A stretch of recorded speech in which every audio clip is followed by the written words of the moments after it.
Good evening.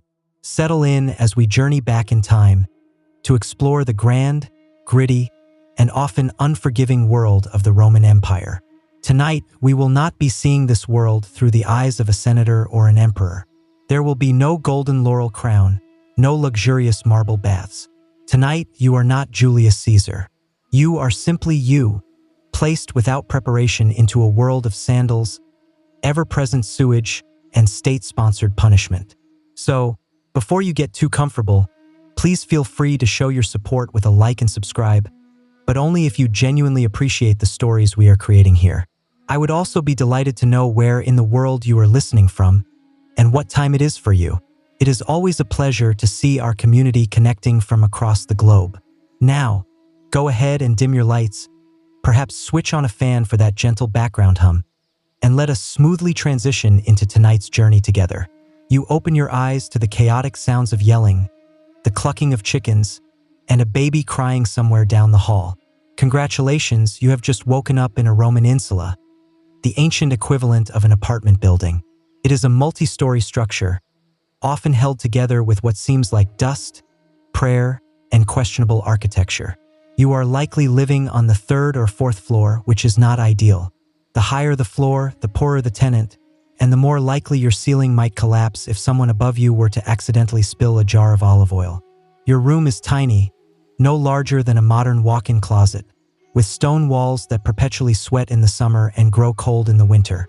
There is no proper window, just a small, crude opening that allows in air, smoke, and the occasional curious pigeon. Your mattress is simply stuffed with straw and is likely home to lice. The blanket smells of damp wool and a sense of pervasive regret. There is no furniture, no decorations, and certainly no kitchen. Cooking inside is strictly forbidden. A small fire could easily ignite the entire building, and fire codes have not yet been conceived. Your only possessions consist of a simple clay cup, a worn-out tunic, and perhaps a wooden comb, if you are feeling particularly extravagant. There is no toilet in your room, nor is there one in the entire building. Your chamber pot sits in the corner, a silent witness to your daily life. You will have to carry it down the narrow, rickety stairs to empty its contents into the street gutter below, hopefully without slipping and adding your own body to the morning's collective offerings. And the walls are paper thin. You can distinctly hear your neighbor praying, coughing, and arguing with his wife. The air hangs heavy with the scent of smoke, mildew, and unwashed humanity. Someone downstairs is already baking bread, but you are not invited. Street vendors are loudly calling out prices for figs and fish guts. In the distance, a centurion is barking sharp orders at someone who is likely already bleeding. You have not even stepped out the door yet, and you are already sweating, itchy, and possibly inhaling lead dust from the plumbing. Welcome to the Roman workday. You are not an emperor. You are not a gladiator. You are just another soul in an overcrowded tenement, desperately trying not to fall down the stairs or inadvertently anger a city god before noon. And you still have the rest of the day to go. Now that you have successfully navigated the descent down the crooked stairs of your insula, it is time to address the second most urgent matter of the morning, your bladder. There is no bathroom in your apartment, of course. No sink, no flush mechanism, not even a bucket with a semblance of dignity. Instead, you shuffle down the street, chamber pot in one hand, clinging to your modesty with the other, heading toward the nearest latrina, Rome's version of a public restroom. Calling it public is a generous term. It is more like a social club for strangers who have no qualms about making intense eye contact while conducting their most private business. You arrive to find a long stone bench with multiple holes cut into it. Beneath the bench, a shallow trough flows with water, just enough to carry away the collective waste of the city's lower classes. You sit down, if you dare, and fervently hope that the person beside you is not in the mood for a chat. Privacy is a non-existent concept. There are certainly no doors. People treat the latrine like a town square with amplified acoustics. Businessmen will openly discuss the price of grain while squatting. A retired soldier might loudly complain about his sciatica. Meanwhile, you are just desperately trying not to look directly across from you, where another man is casually chewing on olives and maintaining unwavering eye contact. Then comes the real highlight of the experience, the tersorium. It is a communal sponge on a stick, which is kept in a bucket of vinegar or salt water. In theory, you are expected to rinse it thoroughly before you use it. In practice, well, let's just say that this particular sponge has witnessed some unspeakable things. You use it hesitantly and pray that the vinegar did its job effectively. If you are feeling lucky, perhaps you remembered to bring your own rag. If you are feeling wealthy, perhaps you brought some moss. But chances are, you just used what everyone else used, and now you carry the quiet shame of shared hygiene. And if you think that you can bypass this ritual by simply relieving yourself in an alley, think again. Public urination laws are enforced, the fines are real, and Roman law enforcement is not known for issuing subtle warnings. Once you are finished, you might want to wash your hands. But wait, no, you do not. There is no soap and no running water, just a quick rinse from a communal basin that has been touched by more fingers than a handshake competition. You leave the latrina feeling physically lighter and perhaps slightly more dead inside. But hey, that is just Rome. And now it is time for breakfast, if you can even call it that. So, you have taken care of your morning business and have somehow managed not to fall into a gutter or get arrested. Impressive. Now it is time for breakfast, which is usually touted as the most important meal of the day, unless you are a Roman, in which case it is more of a polite formality before a full day of work and misery. Welcome to the Ientaculum, a Roman morning feast that typically consists of precisely two things: stale bread and watered-down wine. Sometimes there is a bit of cheese and occasionally some olives, but mostly there is just a sense of profound disappointment. Forget about coffee. The Romans did not have it. There are no eggs, no bacon, no pancakes, and certainly no oat milk lattes. Breakfast is not designed to be satisfying.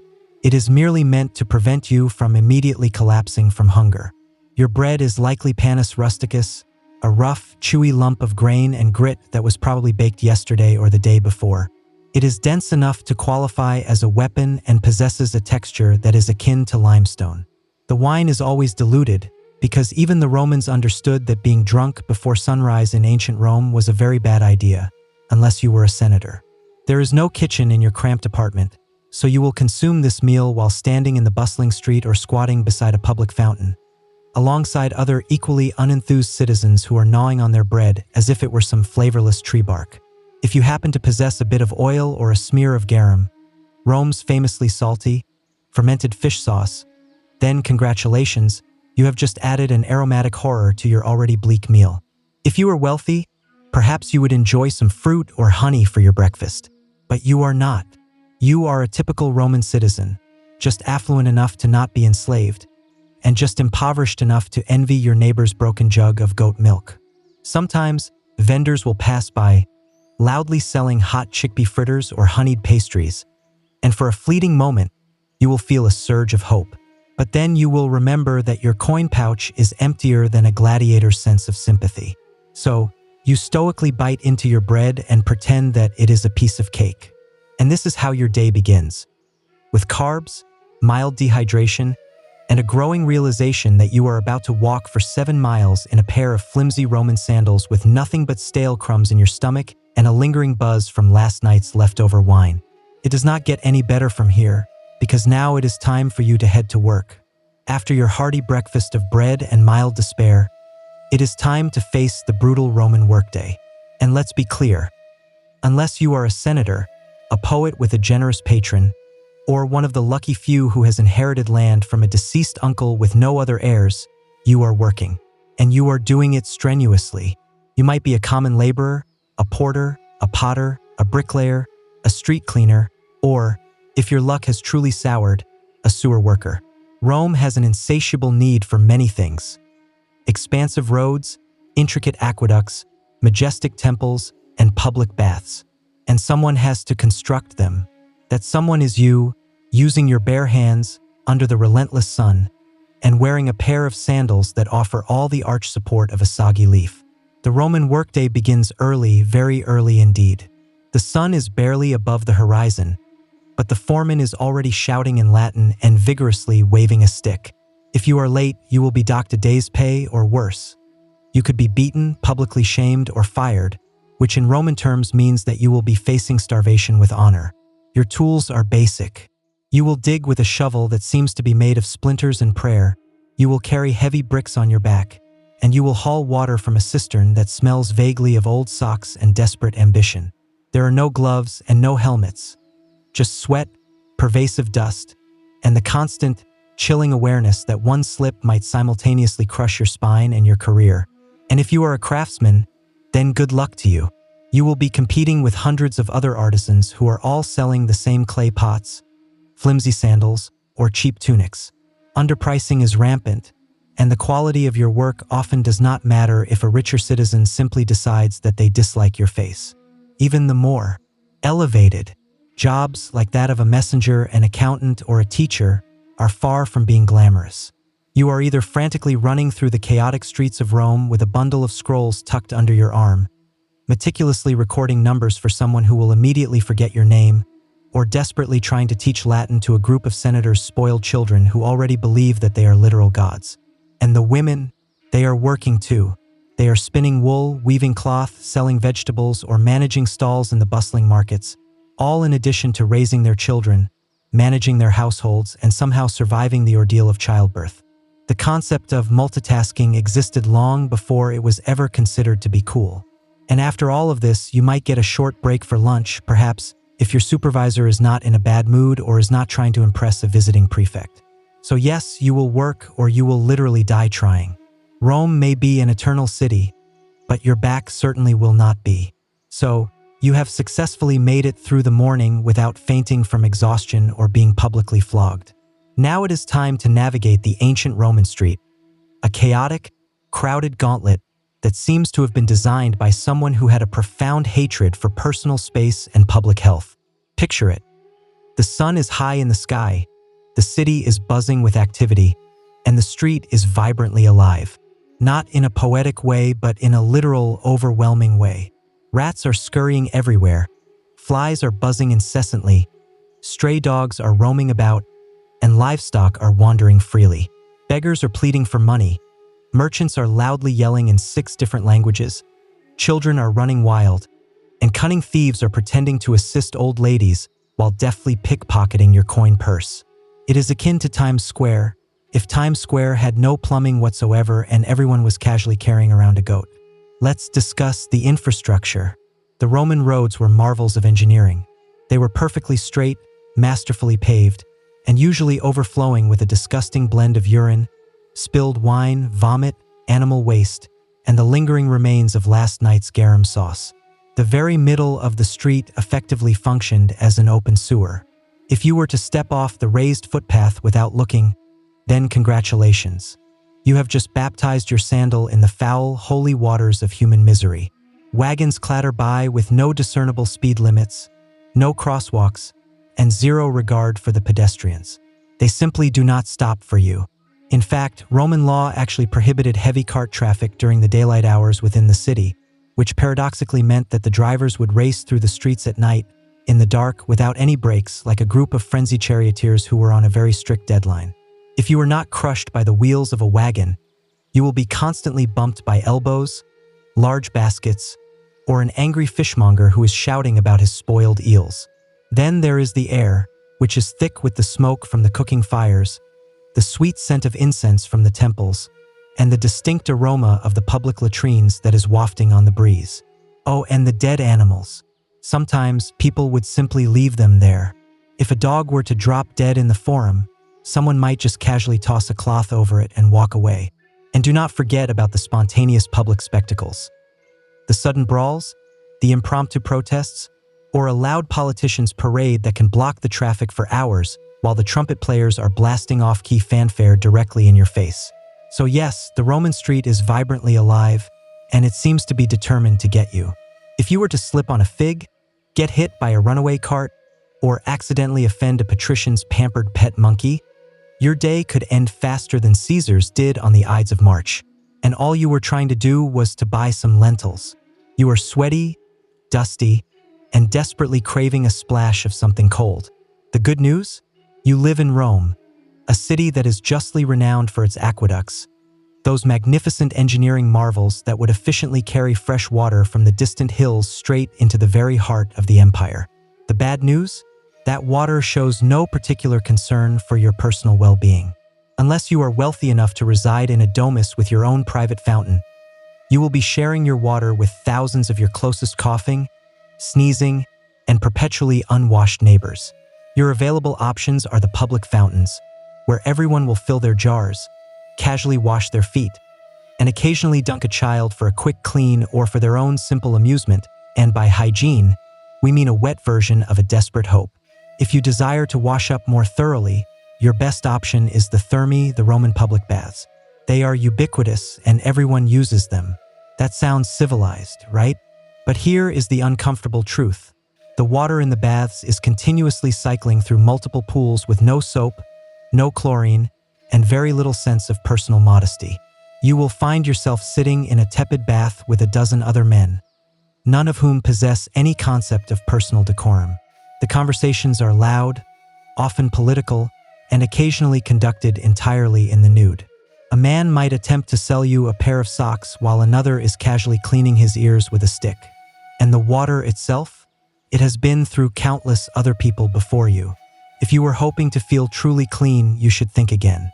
You are essentially just marinating in a soup of bacteria with a faint hint of eucalyptus. Additionally, there is a rather alarming fact to consider. The plumbing system often utilizes lead pipes. Yes, lead. The Romans were obsessed with their engineering brilliance, but they showed considerably less concern for the principles of chemistry. Over time, that convenient indoor plumbing could cause all sorts of delightful side effects, including anemia, gout, infertility, and if you were truly lucky, even madness. Do you want to drink something that is safer? Then you should drink wine. Seriously, the water is viewed with a deep sense of suspicion, especially in the poorer districts where contamination from the public latrines and the street runoff is a common occurrence. So, the wine is routinely diluted and consumed throughout the day by men, women, and children alike. Because what better way is there to survive a crumbling empire than with a gentle, perpetual buzz? So yes, the Romans had ingeniously brought water into the city long before most of the world even knew what a pipe was. But for the average citizen, it was a dangerous gamble every single time that you would drink, bathe, or even just rinse your toes. So enjoy your aqueducts, but just do not trust them. Welcome to the Roman Empire, where pain is not just a possibility. It is the constant background music of your entire life. If you were to stub your toe, there would be no ice and no painkillers. You would just have to grit your teeth and relentlessly keep on going until it either healed incorrectly or it eventually just fell off. If you were to break a bone, you would just have to crudely wrap it in a dirty rag and try not to breathe too heavily. And if you were to get a splinter, then good luck to you. That is precisely how infections would begin and how your life might prematurely come to an end. The Roman society was not keen on providing any comfort. There were no ergonomic tools, no padded seats, and no concept of taking it easy. If you were a common laborer, you would be lifting heavy bricks with a hernia and a prayer. If you were a soldier, you would be marching for 20 grueling miles a day with bleeding feet and a throbbing scorpion bite on your thigh. And if you were a woman who was enduring the pains of childbirth, well, then welcome to an unimaginable agony. Your midwife might know a traditional chant to help you through it, but that was generally the extent of the medical intervention that was available. Every single part of your body was just one misstep away from becoming an open wound or a cautionary tale. And unless you happen to live near a temple with a very dedicated healing priest, your best option for treatment would be some crude homemade ointments, some aromatic herbal smoke, or simply just trying to ignore the problem until it either miraculously resolved itself or you were resolved into a grave. There was no such thing as anesthesia. Surgeries were performed while you were screaming into a block of wood. If you had a dislocated shoulder, it would be violently popped back into place by a man named Marcus, who had learned the technique by watching someone else fail at it. And for dental work, just picture a blacksmith and then picture your open mouth. That is essentially what the scene was like. And if you were enslaved or poor, people would not even pretend to care about your pain. You could be bleeding out on the side of the road, and the most sympathy that you would receive would be someone telling you, "Don't stain the mosaic." Even the upper-class Romans would embrace pain as a compelling proof of their virtue. Stoicism was the prevailing philosophy of the day. To endure suffering without any complaint was viewed as being noble and honorable. If you were to cry over a broken arm, you would not just be seen as being in pain, you would be perceived as being weak. True Romans would suffer in a stoic silence, and then perhaps they would meticulously write some poetry about it later. So yes, pain was a constant companion, and it would usually arrive without any warning, without any remedy, and definitively without any sympathy. On that cheerful note, let's take a look at what would happen when you would actually go to see a Roman doctor. So, you have injured yourself. Perhaps it was from the infected blister that you got from yesterday's grueling work, or maybe you attempted to shave with a crude bronze blade and now your chin resembles a gladiator training ground. Either way, it is time for you to seek some medical attention, which in ancient Rome was less about a definitive healing and more about simply surviving the attempt to be healed. Let's begin with the fundamental principles of Roman medicine. It was a chaotic blend of inherited Greek theory, mystical guesswork, and a surprising abundance of various different leaves. The core belief was that the human body was governed by 4 humors: blood, phlegm, yellow bile, and black bile. If you were feeling unwell, then one of them was out of balance. And the prescribed solution for this, to drain something out of you. So your doctor, who may or may not have also been your barber, would immediately reach for the leeches or a sharp knife, because bloodletting was the universal default treatment for everything from debilitating migraines to what were perceived as moral failings. If you had a persistent cough, they would let's open a vein. If you were feeling depressed, they would just drain some of the sadness out of your arm. And surgery? Oh yes, it certainly existed. Roman surgeons did possess scalpels, forceps, and even bone drills. What they fundamentally lacked, however, were any anesthetics.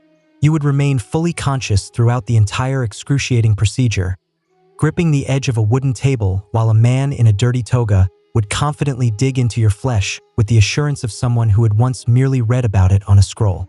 And antiseptics? That was not really a concept. They might wash the wounds with wine or vinegar, which did provide some benefit, but it also burned with an intensity that was akin to a divine punishment. Infection was a common and often fatal side effect of any surgery, and so was outright death. The prescriptions for any ailment would vary wildly. You might be given some honey, some garlic, some crushed beetles, or a foul-smelling poultice that was made of assorted herbs, some ash, and some very specific types of animal dung. If things were to take a turn for the worse, you would be advised to go and sleep in a temple, to pray fervently to the god Asclepius, and to hope that some divine dreams would miraculously deliver your cure. And if none of that worked, well, then your doctor would just shrug with an air of indifference, your family would light a somber candle for you, and your neighbors would begin to whisper about what ominous kind of omen your death might represent. It is not that the Romans were indifferent to their health. They just had not quite figured out what would genuinely help them and what would more efficiently lead them to an early demise. So, the next time that you sneeze, you should be profoundly grateful for modern antibiotics, and for the fact that you do not live in a world where the healing process often begins with a significant loss of blood. After a long, grimy day of sweating, bleeding, and dodging carts, you are absolutely starving. It is time for dinner, or as the Romans would elegantly call it, the cena. But just do not expect anything that is remotely comforting or familiar. Let's start with what is emphatically not on the table. There is no pizza, no pasta, no tomatoes, no potatoes, no chocolate, no sugar, and absolutely no coffee. None of those things had been discovered or imported into the Roman Empire yet. This is not the Italian cuisine that you know. This is pre-Italy edible survival. You would sit down to a crude wooden bowl that was filled with something that was brown and vaguely hot. It would most likely be pulse, a thick porridge that was made of spelt, beans, or lentils. It would taste like wet gravel with a faint hint of some herb, if you were lucky. If you were not so lucky, it would taste precisely like wet gravel, but without the herb. Protein was a rare commodity, unless you had personally caught, trapped, or fished it yourself. Meat was exorbitantly expensive, and even when you did manage to acquire some, it was often already spoiled. The Roman methods of cooking lacked any form of refrigeration, so the primary methods of preservation involved heavy salting, smoking, or marinating the meat in garum, a famously fermented fish sauce that smelled like a dead ocean and would burn your soul just by contemplating it. If you were feeling particularly festive, there might be some boiled vegetables, some hard cheese, or the occasional fig to eat. The rich Romans, in contrast, would dine on exotic dishes like roasted flamingo, stuffed dormice, or jellyfish in vinegar.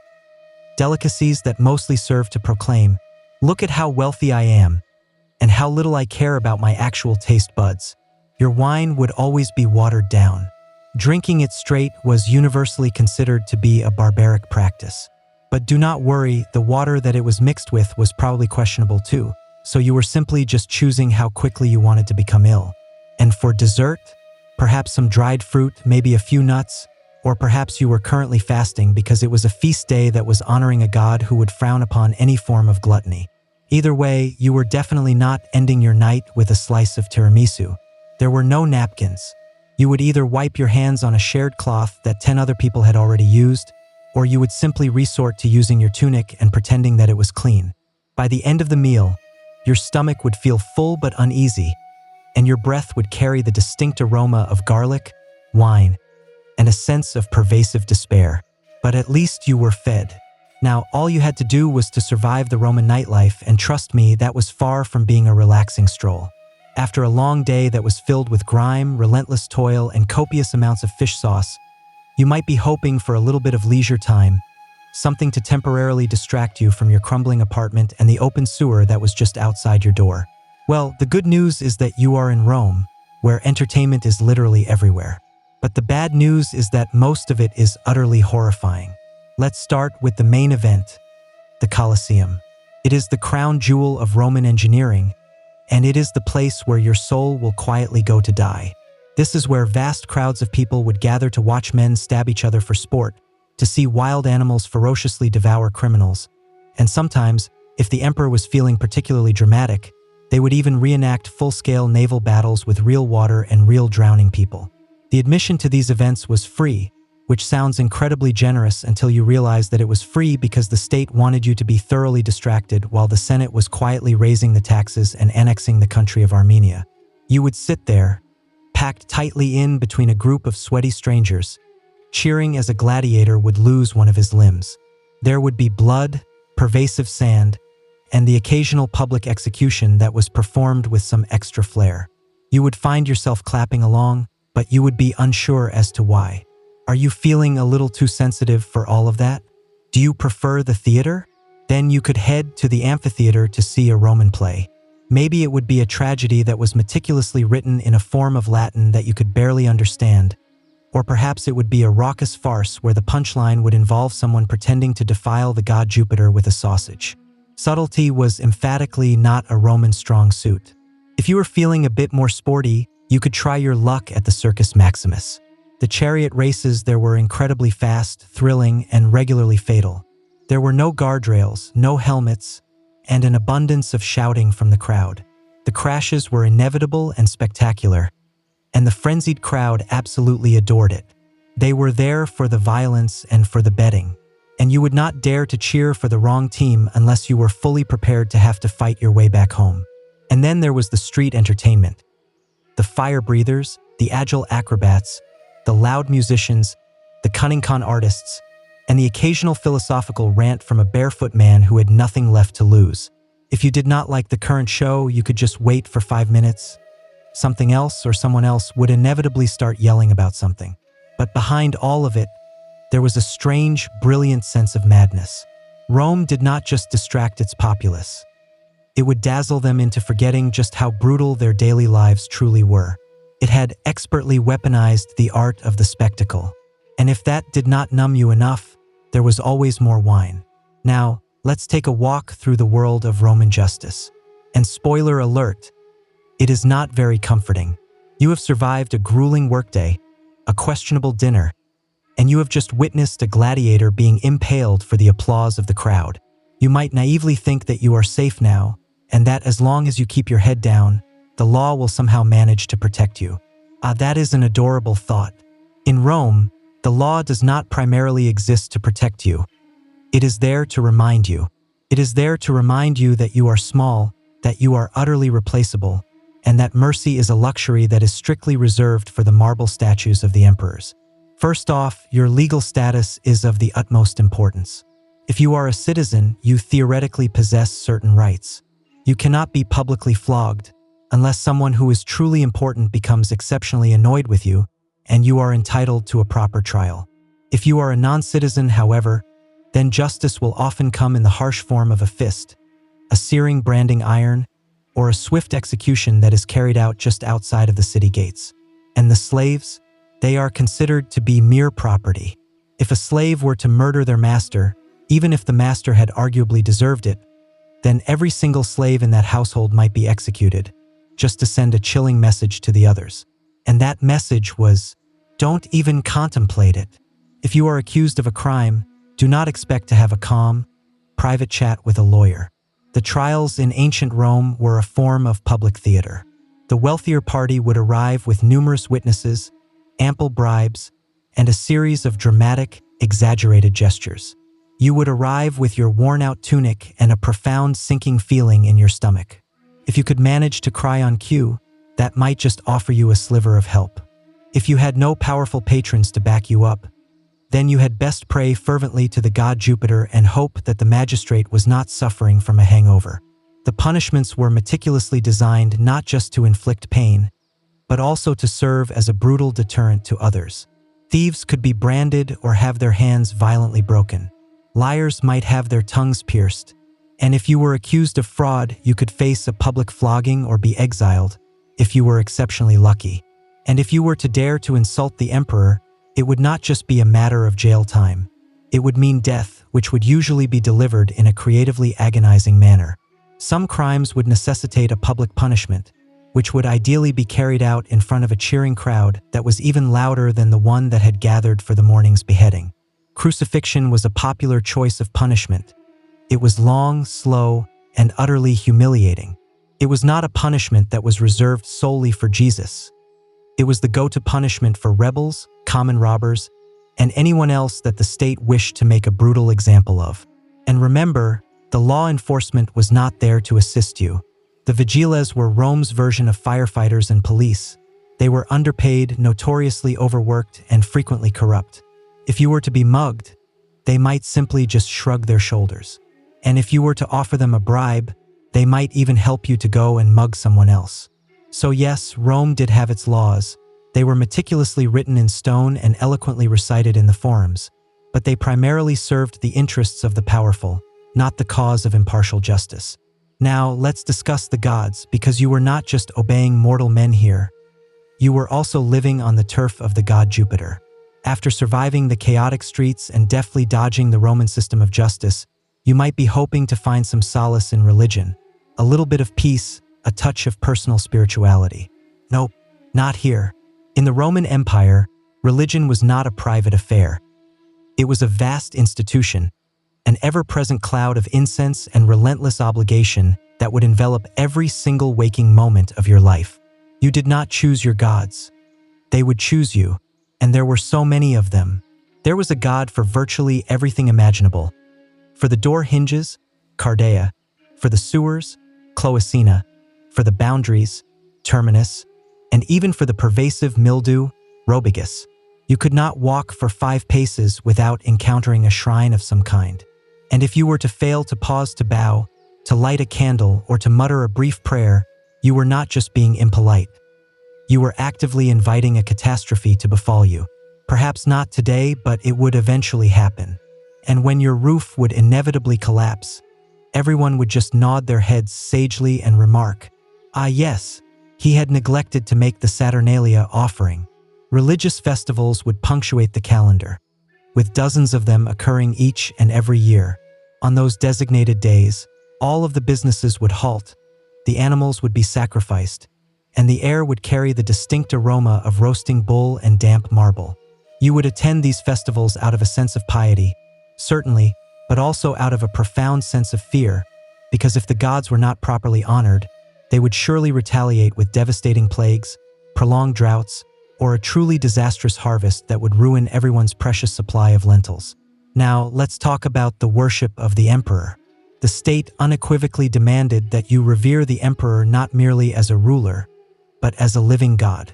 You were expected to offer incense at his altar, to fervently sing his praises, and to never, ever roll your eyes during one of his triumphal processions.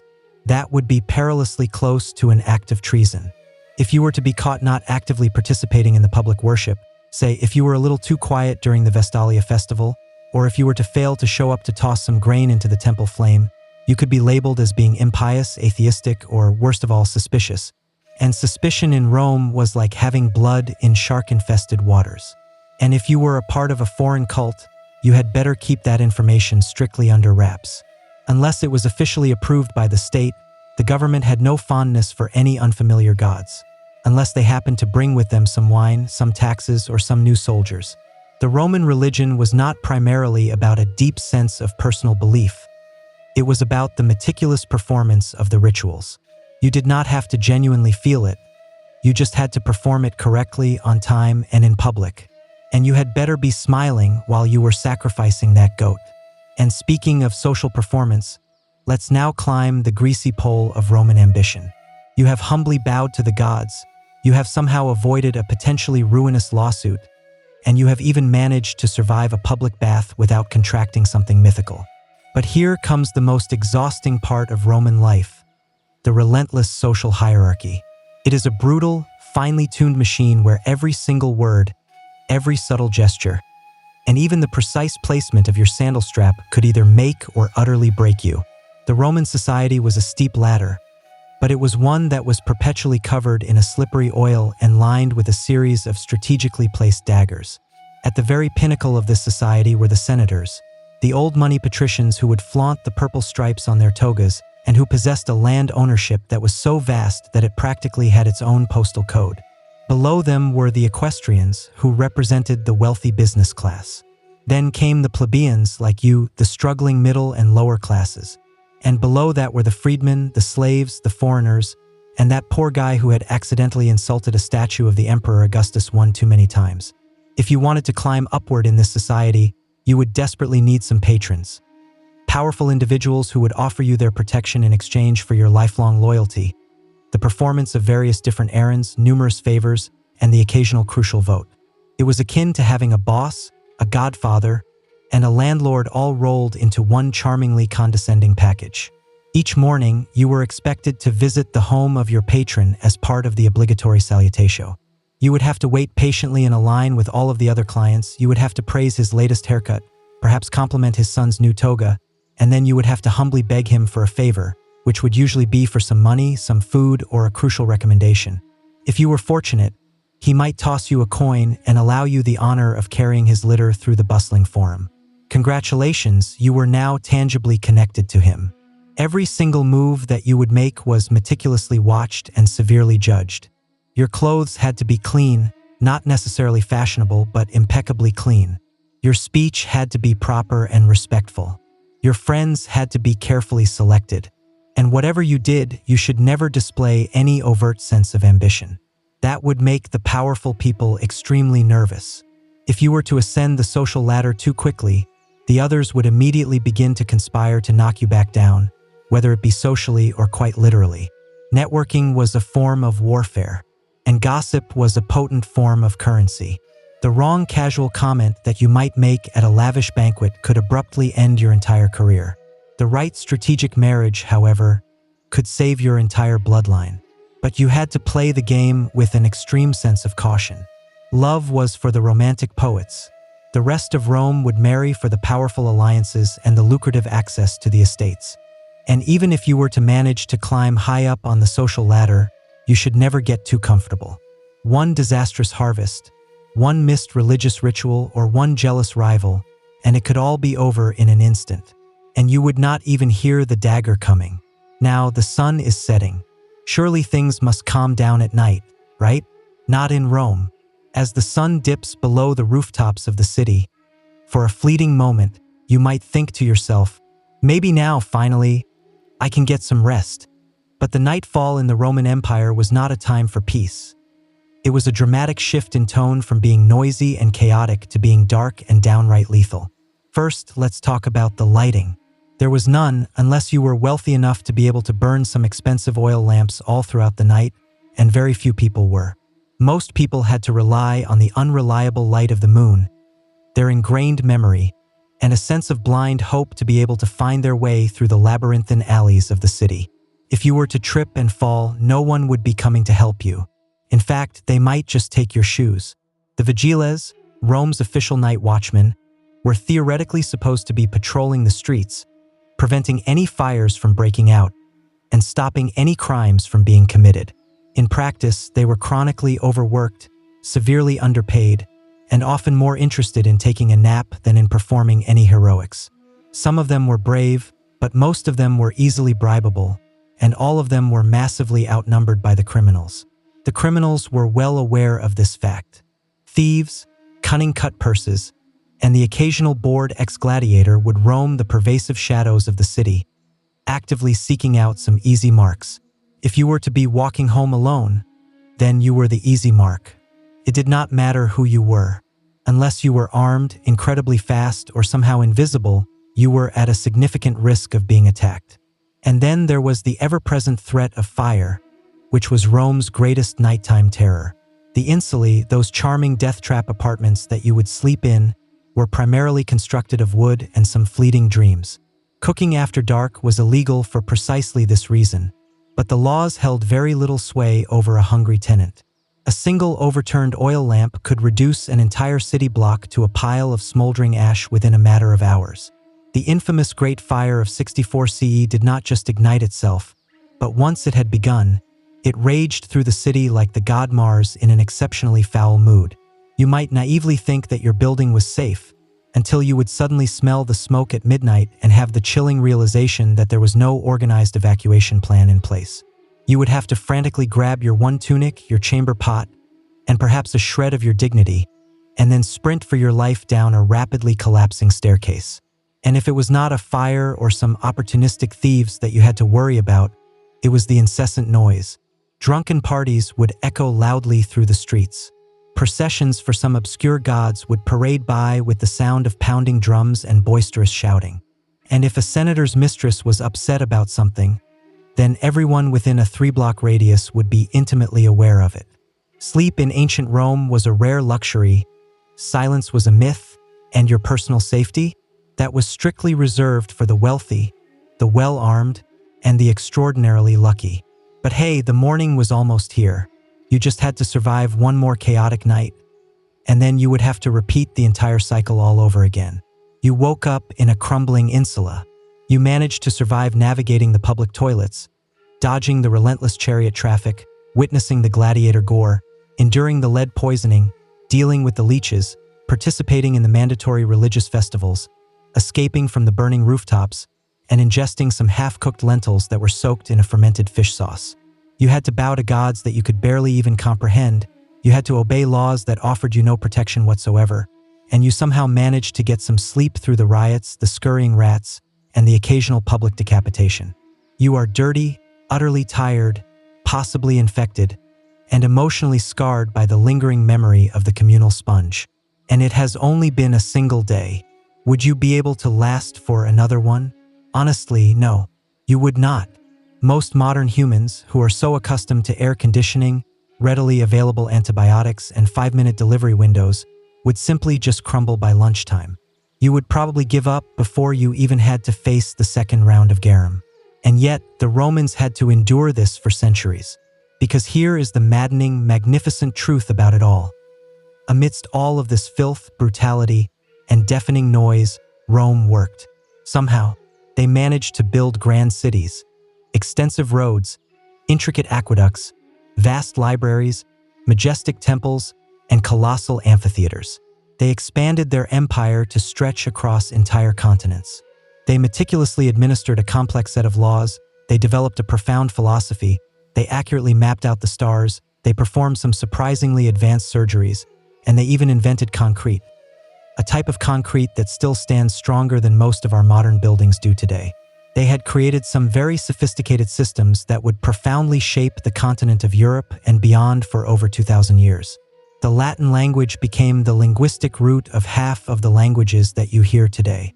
Their architectural styles would go on to inspire countless cathedrals, parliaments, and even some of our modern college campuses. And their political concepts, such as the ideas of republics, senates, and the power of the veto, still echo loudly through our contemporary democracies. But this unparalleled level of achievement came at an immense cost. For the average Roman, not the powerful emperors, and not the elite who were bathed in marble. Their daily life was a hard-fought, relentless grind. And yet, they persevered. They adapted. They simply had no other choice, because Rome was not built of some gleaming gold. It was forged from sweat, from a pervasive sense of fear, from a relentless ambition, and from the sheer will to survive. Layer by layer, person by person, and century by bloody century. And that is precisely why it lasted for so long. And you? You would be begging to return to your modern plumbing and your antihistamines by the mid-afternoon.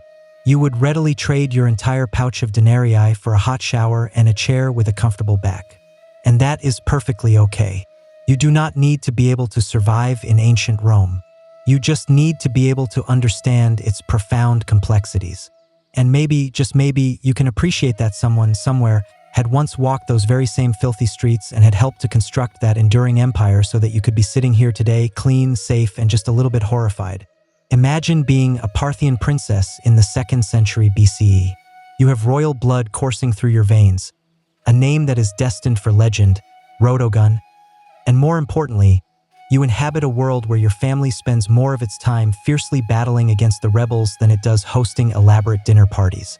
Rhodogun was not born into a life of peace and pearls. She was born into a reality of grit, of thundering horses, and of the constant, unsettling possibility that someone might try to poison your dates. Her father, Mithridates I, was no idle king. He was the very ruler who had managed to expand the Parthian Empire from a dusty fringe kingdom into a formidable empire that would one day go on to challenge the very might of Rome. But such a rapid expansion inevitably brings with it a host of problems. Namely, widespread rebellions, insidious betrayals, and those stubborn neighbors who simply refuse to accept the fact that your army is now occupying their backyard.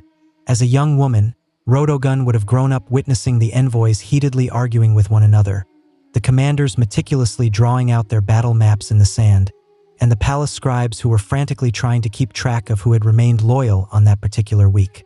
She was not merely trained in the delicate arts of silk and courtly ceremony. She had also learned the arts of astute statecraft, of a powerful command presence, and of how to wear a suit of battle armor that would not clash with her elaborate earrings. It is crucial to understand the significant role that the Parthian women played in their society. While they did not always occupy the central spotlight, the Parthian noblewomen were no strangers to the wielding of power. Some of them would actively rule over the cities, others would skillfully plot out the dynastic alliances, and a select few, like Rhodogun, would go on to achieve a legendary status not for who they had married, but for who they had decisively defeated. And defeat she most certainly did. But that part of her story will come a little bit later. At this point in her life, the name of Rhodogun was already widely recognized. She symbolized not just the royal lineage, but also an embodiment of the Parthian pride. She carried with her the immense expectation that she would either go on to marry a king or, in spirit, become one herself. She did not seem to be content with just passively sitting on the sidelines while the cities were burning or the provinces were in a state of rebellion. While most of the other royal ladies were being meticulously oiled and perfumed, Rhodogun was likely to be found diligently reviewing the military reports and managing the logistics of the court. She had no time for any superficial vanity. And as fate would have it, she would one day go on to make a solemn vow that would involve her not washing her hair until a persistent rebellion had been utterly crushed. And spoiler alert, it took quite some time. But before we get to that dusty crown moment, we need to first understand the nature of the rebellion that had dared to provoke a princess who had preferred to be leading the troops rather than to be wearing gold. The Parthian Empire, despite its grand appearance on the maps, was more akin to being held together with duct tape than it was to being made of solid marble. Stretching all the way from the Persian Gulf to the very edges of Mesopotamia and beyond, it was tenuously stitched together by a series of strategic marriages, some solemn oaths, and the occasional sword that was being firmly pressed against someone's neck. So, when a rebellion violently erupted in the western provinces, which was likely in either Media or Babylonia, it was not exactly a surprising event. What was surprising, however, was the sheer audacity of the rebels. These were not merely a group of disgruntled tax evaders. These were full-blown aristocrats and powerful city leaders who were enraged by the central authority of the empire and were perhaps emboldened by the young age or the absence of a male royal enforcer. They did not just throw a fit. They seized the fortresses, they brutally silenced the Parthian envoys, and they essentially instructed the crown to go and polish its own sandals. Now, under ordinary circumstances, the king would have dispatched a trusted general or a politically ambitious cousin who had more ambition than they did brains. But these were not ordinary circumstances. For reasons that are still being debated by historians to this day, perhaps it was due to some strategic timing, some logistical constraints, or just some sheer royal defiance, Rodogun herself decided to take command. And she did not just do it in the abstract, "I'll approve the battle plans" kind of way. No, she personally mounted a horse. She donned a suit of battle armor, and she made a public, solemn vow that would go on to become the stuff of an enduring legend. She would not wash, comb, or otherwise tend to her hair until the rebellion had been utterly crushed. It was a bold, dramatic, and frankly, a bit of a nightmare for any self-respecting court stylist. But that vow, as dramatic as it may sound, was not born out of any sense of vanity. It was a powerful declaration. It was a potent visual symbol that would inextricably link her own personal dignity and her appearance to the very fate of the empire itself. Every single time that someone would observe her tangled, dust-laden hair, they would be starkly reminded of the fact that this conflict is not over until we have achieved a complete victory. And that powerful message worked. The soldiers rallied behind her with a renewed sense of vigor. The troops saw in her not just a princess. They saw a commander who was literally allowing her own beauty to decay with the ongoing war. She had become an embodiment of the true Parthian resilience, the kind that did not rely on the royal thrones, but on the sharp thorns, the pervasive dust, and some honest sweat. Meanwhile, the rebels probably did not know whether to laugh in a state of disbelief or to panic in a state of fear. They had anticipated that they would be confronting a general, or perhaps a diplomat. Instead, they were now facing a furious, unwashed woman who was riding directly towards their gates with a steely resolve in her eyes and no time for any pleasantries or for any hair conditioner. And what was worse, she meant business. When Rodogun departed from the capital city, she was not escorted by a lavish court parade or showered in a cascade of delicate rose petals. She was accompanied by a disciplined cavalry, an unyielding sense of grit, and the immense weight of an empire that was desperately in need of having its rebels squashed like an overripe figure. And she certainly looked the part. Gone were any of the vestiges of her courtly delicacy. Her hair, which was now famously unkempt, had begun to take on a life of its own, hanging down her back like a grim banner of a war-torn determination. In a world that was so utterly obsessed with appearances, she had managed to transform her own into a potent weapon. The campaign was not a swift one. This was not a single siege that could be easily resolved with a bribe and a battering ram.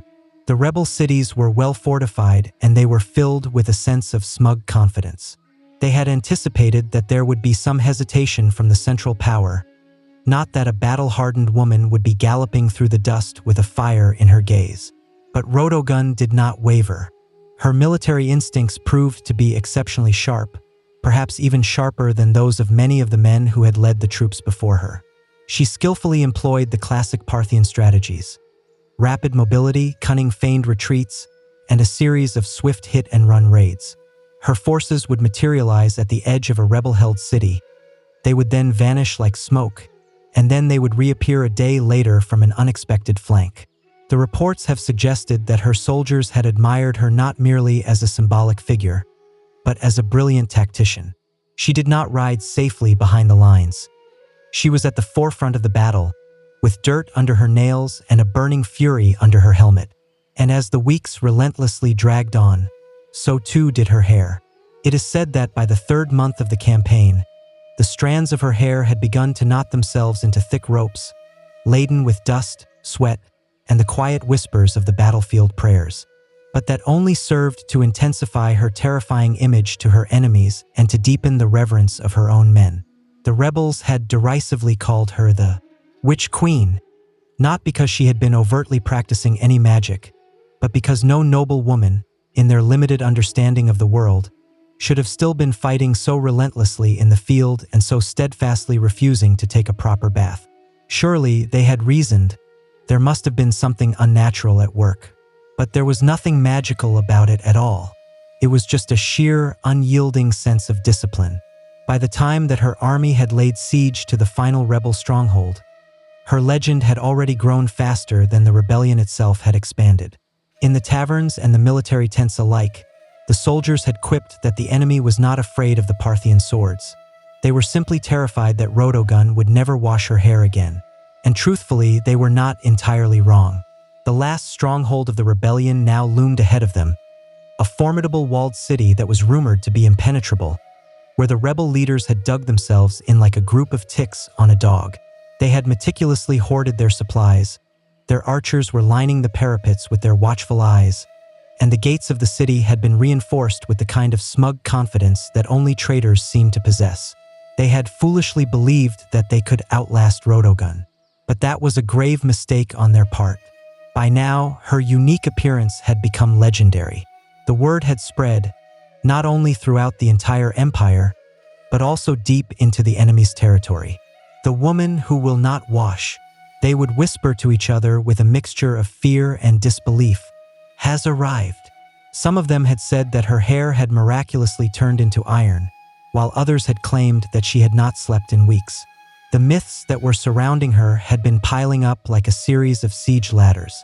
But Rodogun was no mere myth. She was real, and she possessed some formidable tactics. Instead of launching a reckless, direct assault on the city, she opted for a slow, punishing siege. She systematically cut off all of their trade routes. She expertly intercepted their messengers, and she even subtly poisoned their wells. The rebels had braced themselves for a brutal battle of swords, but instead, they were now facing an agonizing period of starvation. She had cleverly weaponized the element of time itself, allowing her enemies to simply rot from the inside out. And all the while, she had been camped resolutely just outside of the city with her loyal soldiers, appearing as just another commander who was living beneath the canvas tents. She would share their meager meals with them, some gritty bread and some lukewarm wine. She would meticulously inspect their armor, and she would lead the patrols herself. And she still, despite every single opportunity that she had, steadfastly refused to so much as even touch a comb. For her dedicated soldiers, her vow had become a deeply sacred one. No one had dared to suggest that she should break it, not even in jest. It had transformed itself into a living embodiment of the Parthian pride, a powerful symbol that their collective suffering was not in vain. Every single tangled strand of her hair served as a potent reminder to them that we are still actively engaged in this fight. Inside the beleaguered rebel city, the morale was rapidly beginning to crumble. They had expected to be able to demoralize the enemy by enduring the siege, but instead, it was they themselves who were beginning to wither from within. Their own commanders had begun to quarrel fiercely with one another. Their food supplies had dwindled down to some very critical levels, and the whispers of desertion had begun to ripple through their ranks like a series of spreading cracks through a stone. And then came the breaking point, a small, seemingly insignificant gate, which had been left unguarded for just a single hour. Perhaps it was out of sheer fatigue, or perhaps it was due to some deliberate sabotage, was discovered by one of Rodogun's astute scouts. That very night, under the cloak of darkness and with the aid of the wind, her forces slipped silently into the city and they opened up the main gates from within. By the morning, the city was unequivocally hers, and Rodogun, with her face now streaked with sweat and with ash, stood triumphantly atop the battlements, unbathed, victorious, and utterly terrifying. The victory was not declared with the sound of triumphant trumpets or with any grand parades. It was powerfully declared with the simple act of using water. After months of enduring the dust, the relentless battles, and the unyielding pursuit of her enemies, Rodogun stood before her assembled army, not in her royal robes, but in the same worn-out battlefield garb that she had been donning since the campaign had first begun. Her armor bore the distinct dents from the rebel blades. Her face was deeply lined from the exposure to the sun and from the immense strain of the war, and her hair, her wild, matted, and filthy hair, now hung down her back like a lion's mane that had been crafted from wire and from legend. But she had finally achieved her objective. Every single one of the rebel cities had now fallen, and every single one of the Oathbreakers had now been brought low.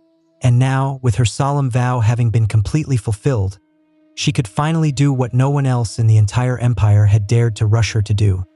She could finally wash her hair. According to the traditions and the later accounts that have been passed down through the oral history, Rodogun had summoned her servants not to a private golden chamber, but to a public courtyard. She had explicitly desired for her soldiers, the very same ones who had bled beside her in the battles, to bear witness to this pivotal moment. The basins were filled with water, some fragrant oils were gently warmed up, and the combs were retrieved from storage like a set of sacred relics. And then, under the vast open sky, the warrior princess of Parthia, who was now caked in the grime of a relentless war, began the ritual of scrubbing away the months of the rebellion. It was a profoundly symbolic act. Every single tangle that she undid was another one of the cities that she had reclaimed. Every rinse of the water over her scalp was a symbolic washing away of the defiance, soaking down into the earth as if the very land itself had now been purified and restored. Some of the accounts have said that she wept. Others have claimed that she had laughed. But what no one has ever disputed was the profound silence that fell among the troops as they had watched her. Hardened men, who were scarred and sunburned, stood there like a group of silent statues as Rodogun had emerged from her ritual, completely transformed. There was no crown that was physically placed upon her head. She did not need one. The dust had become her diadem. The act of not washing her hair had become more powerful than any precious jewel ever could be. And in that powerful moment, Parthia did not just have a princess. It had now gained an enduring symbol. She could have returned to the court in a state of triumph, allowing the scribes to compose some very flattering odes to her and the nobles to fall all over themselves in their effusive praise of her. But she did not rush back to the luxurious comfort of the palace. She chose to remain with her loyal troops for a while longer. She dined simply with them, and she listened attentively to all of their concerns. She had intuitively understood that her legend had just begun, but she did not wish for it to be forged in some ephemeral gold. She had desired for it to be powerfully forged in the lasting memory of her people. After the hair-washing ceremony that had become an event for the ages, Rodogun could have ridden directly back to the capital city with a great deal of fanfare, with unfurling banners, and with enough propaganda to last for a century. But she chose not to do so. Instead, she deliberately took the long route back, systematically visiting all of the cities that she had so painstakingly reclaimed, one by one, traversing their streets, meticulously inspecting their defenses, and ensuring that no lingering embers of the rebellion were still glowing beneath the ashes. This was not merely a ceremony. It was an act of astute strategy. Rodogun had understood the inherent danger of a victory, and how swiftly it can dissolve into a dangerous sense of complacency. Empires do not fall from defeat alone. They will often collapse from forgetting the very reason that they had fought in the first place. She had wanted both the former rebels and the loyalists to be able to fully comprehend that the Parthian strength was not solely derived from its cavalry and its coin. It was also profoundly embodied in her very presence, a woman who had consistently chosen a life of hardship over one of personal comfort, and who had earned an unwavering sense of loyalty through her compelling example, not through some arbitrary decree. And an unwavering sense of loyalty she had unequivocally received. Everywhere that she had traveled, the people had gathered, not merely to gawk at the royalty, but to stare in a profound sense of awe at her. Not polished, not perfumed, but undeniably real. She did not bring with her a sense of fear. She brought with her a sense of accountability. She had requested detailed reports from the local officials. She had listened attentively to all of the complaints, and she had personally paid for all of the supplies out of her own war coffers.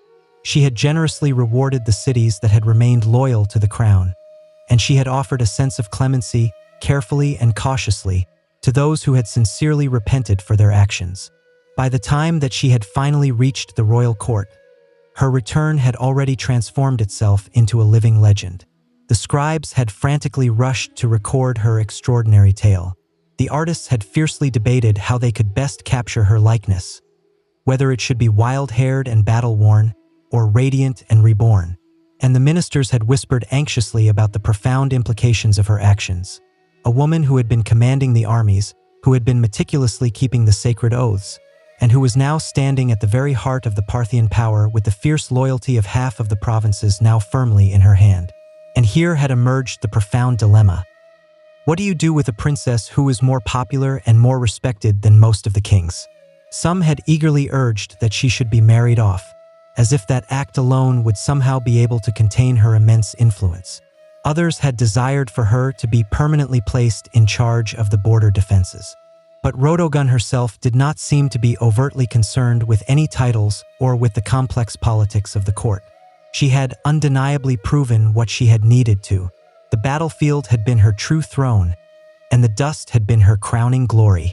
And her name, which was already indelibly etched in the hearts of the soldiers and the citizens alike, required no royal inscription for it to be able to endure. She did not need a formal coronation. She had already been crowned, not with some precious gold, but with the indelible marks of history. In the months that followed her victorious campaign, Rodogun did not actively seek out the limelight, but it inevitably followed her. She became a frequent subject of poetry, of sculpture, of pervasive gossip, and of a profound sense of awe, not because she had demanded it, but because she had undeniably earned it. Every single soldier who had fought under her command had returned home with a compelling tale to tell, and every single one of those tales had only served to amplify her image, making her seem larger, more enduring, and utterly untouchable. Yet, in the silken palace halls of Parthia, where the politics would slither like a group of venomous snakes behind the elaborate silk curtains, her quietude was unsettling to many. She did not boast, she did not lobby for any more power, and she did not demand any new titles or any vast lands. Instead, she observed the court keenly. She listened attentively to what was being said, and she understood implicitly that the real battlefield had simply shifted from being one of stone walls to one of hushed, whispered conversations. Even the king, who was either her father or possibly her brother, depending on the exact moment in the tangled Parthian dynastic timeline, had to tread with an extreme sense of caution. Rodogun was not merely popular. She now commanded a level of respect that very few of the men at the court could ever hope to be able to rival. She was not adored for her beauty or for her lineage, but for her exceptional leadership and for her unwavering sense of command. She had managed to transform her own personal vow into a powerful policy, and her physical grubbiness into an enduring piece of folklore. And yet, the profound silence that she had now maintained was as deliberate and as strategic as any complex military maneuver that she had ever made. She did not reveal to the others what she was planning to do next, perhaps because even she herself did not yet fully know. For the first time in many years, she was not actively fighting. She was not commanding any troops or outwitting any rebellious factions. She was simply still, and that very stillness unnerved many of the people at the court. What does a woman who had managed to conquer without a crown choose to do next? One theory among the historians is that Rodogun had skillfully used this silence as a form of strategic leverage. Her mere presence, her every quiet nod or fleeting glance, would subtly force some crucial decisions to be made. The officials would hesitate to propose any flawed policies for the fear that she might frown upon them. The generals would deliberately delay their campaigns, hoping that she might eventually weigh in on their plans. Her silence was not a passive one. It was a potent tool. She had discovered that not speaking could often be more powerful than speaking out. And so she remained, a living legend who was gracefully walking the palace corridors, with her freshly washed hair now braided not just with some gold thread, but with the enduring strands of memory. Her very existence had profoundly challenged the established norms of her time. She had powerfully proven that the might of the Parthian Empire was not exclusively confined to the hands of men. It could also bravely ride into battle with some tangled hair and then return triumphantly with a number of cities at its feet. And all that she had to do now was to patiently wait. Because sometimes the greatest strategic move that you can make is to make no move at all. As the years began to pass, the name of Rodogun gradually started to fade from the formal historical records. The Parthian scribes, who were more eager to elevate the kings and the dynasties than they were the unruly warrior princesses, began to deliberately downplay her significant campaign. The very same silence that she had once so skillfully employed as a weapon now became the convenient excuse for her historical erasure. There was no grand mausoleum that was ever erected in her name, and there was no epic poem that was commissioned by the state that bore her formidable face on any golden scrolls. But that is the thing about a true legend. It does not require any official permission for it to be able to survive.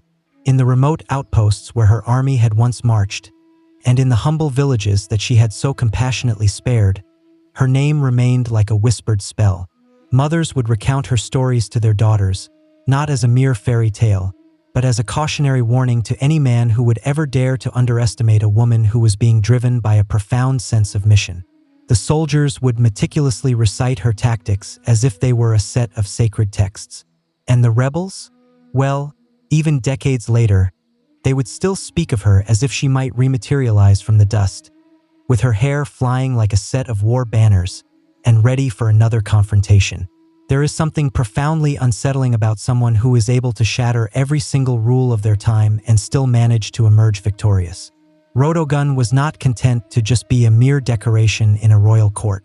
She did not idly play the flute, she did not paint any delicate birds, and she did not diligently practice the refined art of being quietly ignored. She had blazed through her era like a magnificent comet, and then she had vanished just as swiftly. Historians have endlessly debated what had ultimately become of her. Some of them believe that she had genuinely retired from the public life, choosing a profound sense of peace over the complexities of the world of politics. Others have theorized that she had remained as a powerful advisor in the shadows, subtly shaping the Parthian strategy from behind a veil of anonymity. And a few of the romantics have claimed that she had ridden out one final time to go and settle a border dispute and had then simply just disappeared into the stuff of legend, a tale that was never officially confirmed and never definitively denied. But what is unequivocally certain is this: her legacy had managed to endure precisely where it had mattered the most, among the common people. She may not have physically worn the crown, but she had ruled in a way that no royal diadem ever could. She had fundamentally redefined what the true meaning of loyalty was, and she had powerfully demonstrated that a vow, even one that was as seemingly strange as refusing to comb your hair, could be just as binding as a royal decree, and far more inspiring to those who had been there to witness it. And although the formal history books may have relegated her to being a mere footnote, the very dust of Parthia still vividly remembers her. Because you do not require a grand marble statue to be able to achieve a sense of immortality. You simply need to be able to keep your vow and to win. Centuries after her death, the story of Rodogun remains a captivating paradox. It is widely known in the whispers, yet it is remarkably elusive in the written ink. There is no towering statue that explicitly bears her likeness, and there is no royal tomb that sings her praises in any intricately carved stone. But in the collective memory of those who admire a sense of rebellion, an unyielding sense of endurance, and a principled sense of ferocity, she is immortal. Not in the way that the kings are remembered, but in the enduring way that the forces of nature are etched into our memory. She did not need to conquer any foreign lands or to sign any monumental treaties. What she had fundamentally conquered was the rigid sense of expectation. In a world where women were routinely told that they should remain behind the curtains while the men were shedding their blood in their name, Rodogun had defiantly torn down the curtain and had marched forth, barefoot, with her helmet held firmly in her hand. She did not humbly ask for the command. She powerfully took it. And the empire did not collapse. It simply followed her lead. More importantly, she had taught her people a profound lesson that no mere decree could have ever been able to enforce. That true loyalty does not stem from a sense of fear. It originates from witnessing your leader suffering intensely right beside you, from observing them choosing an unwavering sense of discipline over any fleeting sense of comfort, and from watching them keeping a solemn vow for longer than anyone had ever thought was humanly possible. She was not perfect. No true legend ever is. But her story has managed to endure precisely because it was not meticulously polished or immaculately clean. It was tangled, muddy, and profoundly honest, much like her hair was on that final, victorious day. And in that very grubbiness, there lay a profound sense of dignity. And in that powerful vow, there resided a vision of leadership that was stronger than any inherited title ever could be. When her soldiers had gazed upon her, they had not merely perceived a princess. They had seen someone who had believed in the righteousness of the fight more deeply than they had in their own personal vanity. And that is the part of her story that history could not quite manage to erase. Even now, long after the Parthian Empire has crumbled to dust and its once proud cities have turned into sand, her name still resurfaces in the moments of resistance. Artists will revive her image, and writers will tirelessly search for her footprints. A solemn vow not to wash your hair until you have achieved an ultimate victory. It may sound absurd to some, but to those who have had to relentlessly claw their way through a world of injustice, it makes a perfect, visceral kind of sense. Rotogun was never about any superficial sense of glamour. She was about an unyielding sense of grit. And in the end, it was the very dust that had crowned her, not some precious gold. The dust, the very same substance that the emperors would frantically try to escape from in their death. Yet it was the very thing that she had so proudly worn like an honorable badge. She was forgotten by the kings, and she was largely ignored by the official chroniclers, but she was indelibly remembered by the dust.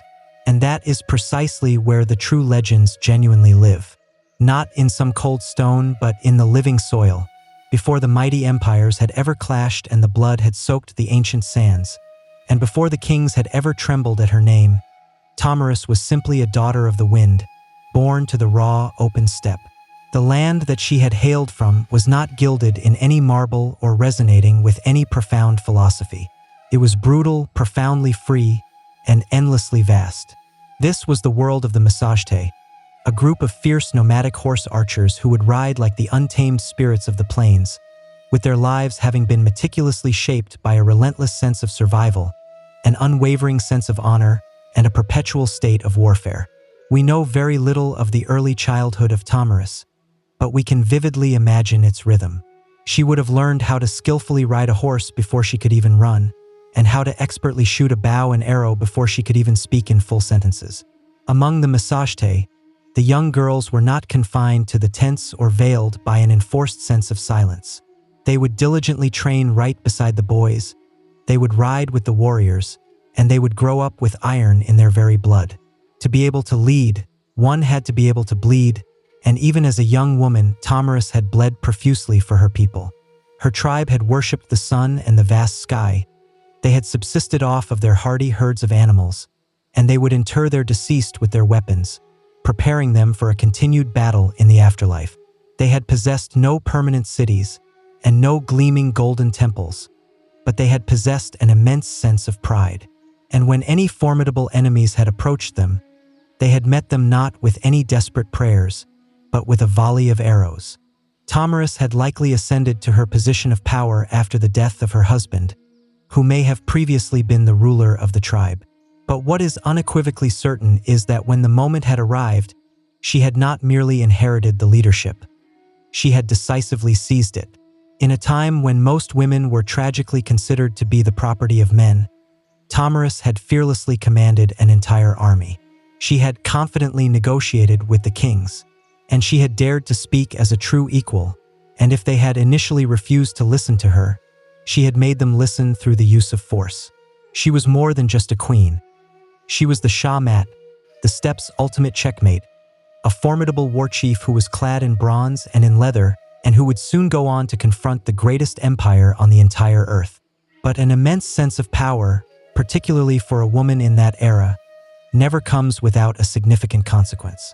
As Tomyris had begun to solidify her rule, some unsettling whispers had begun to grow louder across the mountains to the south. A powerful king was keenly observing her, and his name was Cyrus the Great, and he desired more. The stage was now set. The relentless steppe wind had howled out its ominous warning, and Tomyris, the daughter of a group of fierce warriors, would soon go on to gallop her way into legend. While Tomyris was reigning over the vast, open steppes, far to the south of her, a fundamentally different kind of power was steadily beginning to rise. One that was structured, imperious, and utterly relentless. Cyrus the Great, the visionary founder of the Achaemenid Empire, had already managed to subjugate the kingdom of Lydia in the west and had conquered the city of Babylon in the south. His triumphant banners now flew over the sprawling deserts, the towering mountains, and the cities where the languages would subtly shift every few days of a ride. But Cyrus was far from being finished. He was an insatiable builder of empires, and every ambitious builder will eventually begin to gaze keenly at the horizon. To Cyrus, the Massagetes had represented a curious threat that was wrapped in a tempting sense of opportunity. They were not rich in any gleaming gold or any magnificent cities, but they had strategically controlled the northeastern frontier, which had provided a crucial sense of access to some key lands, some vital resources, and some very lucrative trade routes. And more importantly, the Massagetes had possessed something that no empire could ever afford to ignore: an unyielding sense of pride. And pride, in the calculating eyes of Cyrus, could always be either skillfully bent or utterly broken. However, Cyrus had also understood that the use of brute force was not always the most effective initial move to make. He had cultivated a formidable reputation for his cleverness, his shrewd sense of diplomacy, and his strategic use of trickery. So, he had decided to attempt a different approach, one that countless other kings before him had successfully employed to be able to neutralize any threats without having to shed a single drop of blood. He had proposed marriage. According to the ancient sources, most notably the historian Herodotus, Cyrus had dispatched his envoys to the court of Thamyris, formally offering her an alliance through the act of matrimony. On paper, it had appeared to be a grand royal match, the mighty king of Persia and the formidable warrior queen of the Massagetes. But Thamyris was far from being naive. She had astutely perceived the proposal for what it had truly been: not an offer of a genuine love or a sincere sense of partnership, but a cold, calculated attempt to be able to peacefully absorb her people without having to put up a fight. She had firmly declined his offer, and that unequivocal rejection did not sit very well in the opulent halls of the city of Persepolis.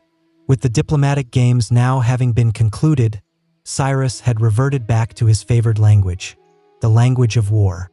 He had immediately ordered his vast army to cross the Araxes River, which was the natural barrier that had separated the Persian Empire from the formidable land of the Massagetes. He was determined to take by force what Thamyris had so stubbornly refused to surrender to him.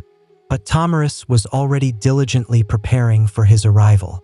She had intimately known the terrain. She had understood how her people had fought, on horseback, with an incredible sense of speed and a furious sense of intensity.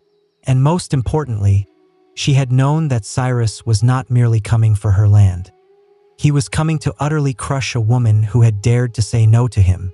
The world's most powerful king had now declared war, but he had no idea what kind of unyielding fury he had just managed to awaken on the vast open steppe. Cyrus the Great, who was a master strategist and a seasoned conqueror, had firmly believed that he would be able to outwit Thamyris. He had faced countless other kings, he had brutally crushed entire cities, and he had successfully managed to subdue numerous other nations. To him, the Massagetes were little more than just a group of wild nomads with some exceptionally fast horses and no permanent cities for them to have to defend. He had failed to realize that he was stepping directly into the path of someone who was just as cunning as he was, and who was far more consumed by a sense of righteous fury. Thamyris had explicitly warned him. After she had defiantly rejected his offer of marriage, she had sent him a chillingly clear message: "Cross the Araxes River, and you will come to regret it bitterly." But Cyrus had crossed the river regardless, meticulously constructing a bridge of boats to be able to transport his vast army into the territory of the Massagetes. Instead of immediately striking out at him, Thamyris had shrewdly pulled her forces back, artfully luring Cyrus deeper and deeper into the unfamiliar terrain. The Persians had subsequently discovered an abandoned camp, one that was conveniently well stocked with a great deal of food and, more significantly, with copious amounts of wine, a luxury that the nomadic Massagetes had very rarely ever indulged in. It was a meticulously baited trap, and Cyrus, perhaps mistakenly assuming that the enemy had panicked and had fled from the scene, had eagerly taken the bait. Inside the camp, he had strategically left a portion of his army behind, under the command of General Harpagus, who was one of his most trusted officers. As the Massagetes had returned to the camp under the protective cover of the night, they had fallen upon the inebriated and unsuspecting Persians with a deadly sense of precision. The ensuing battle was both brutal and swift. And among the fallen was Spargapises, who was Tomarus' own son and a very well-respected Masashte commander. The accounts of what had transpired next do differ from one another. Some have narrated that Spargapises was taken alive and that, upon realizing that he had been captured, he had begged for his death and had then taken his own life.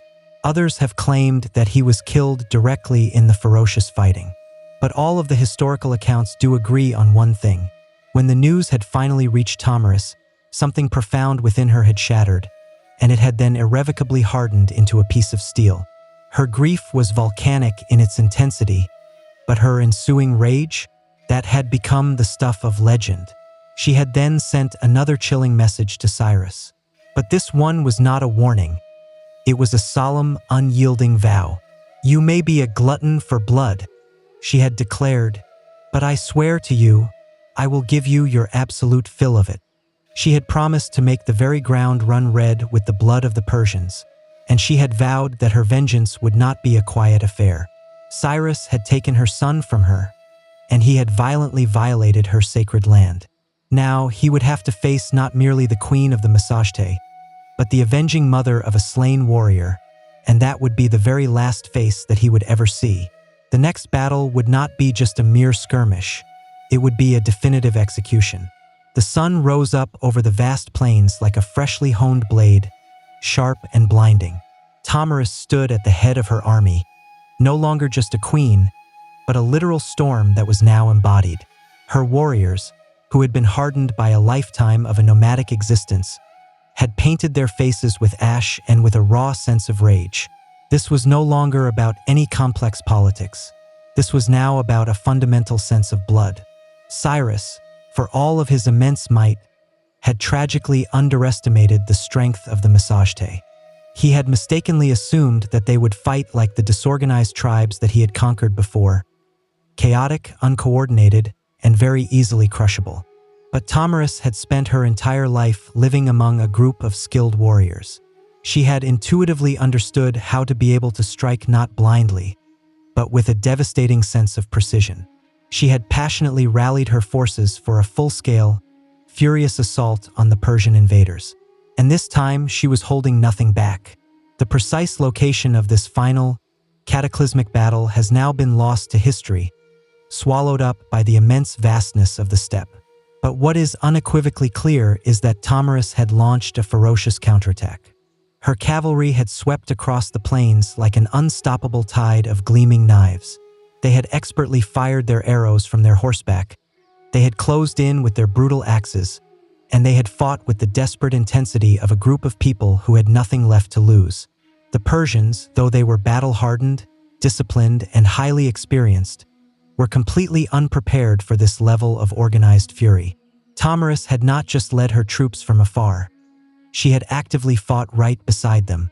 Her very presence on the battlefield had ignited her warriors like a rapidly spreading wildfire. Every single strike that they had made was fueled by a profound sense of vengeance, and every single charge that they had made was a direct answer to the tragic death of her son. Cyrus had desperately attempted to hold the line, but it had utterly shattered. The Persians were completely routed. Many of them had perished right where they had stood, while others had fled out into the endless grasslands, only to be relentlessly hunted down. And Cyrus the Great, the formidable man who had conquered the city of Babylon, the kingdom of Lydia, and nearly the entire known world, had finally fallen in the ensuing chaos. Whether he was slain in a direct combat or he was captured and was subsequently executed depends on the specific version of the story that you hear, but either way, he had died strictly on the terms of Tomarus. What had transpired next is now infamous. According to the ancient historian Herodotus, Tomarus had discovered the body of Cyrus on the blood-soaked battlefield. She had ordered for his head to be severed, and then, in a chilling final act of a symbolic revenge, she had immersed it in a wineskin that was filled with human blood. "Drink your fill," she is reported to have said, "of the blood that you had thirsted for." Was this a historical fact, or was it a dramatic, poetic embellishment? Perhaps it was both, but it did not fundamentally matter. The powerful message of her actions was an eternal one. Tomarus was not to be conquered. When the dust had finally settled over the plains and the grass had drunk deep of the blood of the fallen empire, Tomyris had stood there victorious, a warrior queen who had managed to accomplish what no other king or army before her had ever managed to do. She had brought Cyrus the Great to his definitive end. The news of the devastating defeat had sent some profound shockwaves all across the ancient world. The mighty Achaemenid Empire, which had once been believed to be unstoppable, had now been decisively humiliated by a woman from the steppes. The Persians had desperately attempted to downplay the immense loss that they had suffered, but the irrefutable death of their revered founder could not be so easily ignored. The body of Cyrus was eventually returned to his homeland and was interred with full honors in the royal tomb at the city of Pasargadae. Yet the indelible stain of his final defeat would continue to linger like a festering wound on the proud legacy of the empire. For Tomyris and the Massagetæ, however, the victory was more than just a mere act of revenge. It was a powerful declaration. They had successfully managed to defend their sovereignty, not just with their weapons, but with an immense sense of dignity. Tomyris had courageously stood up to the world's most powerful ruler, and she had not merely survived the encounter. She had unequivocally triumphed, and then she had mysteriously vanished from the historical records. There are no surviving accounts that detail her later years, her ultimate death, or any of the successors that she may have appointed. It is as if, after she had exacted her profound vengeance, Tomyris had simply just ridden back off into the horizon and had allowed the relentless wind to carry her legend forward.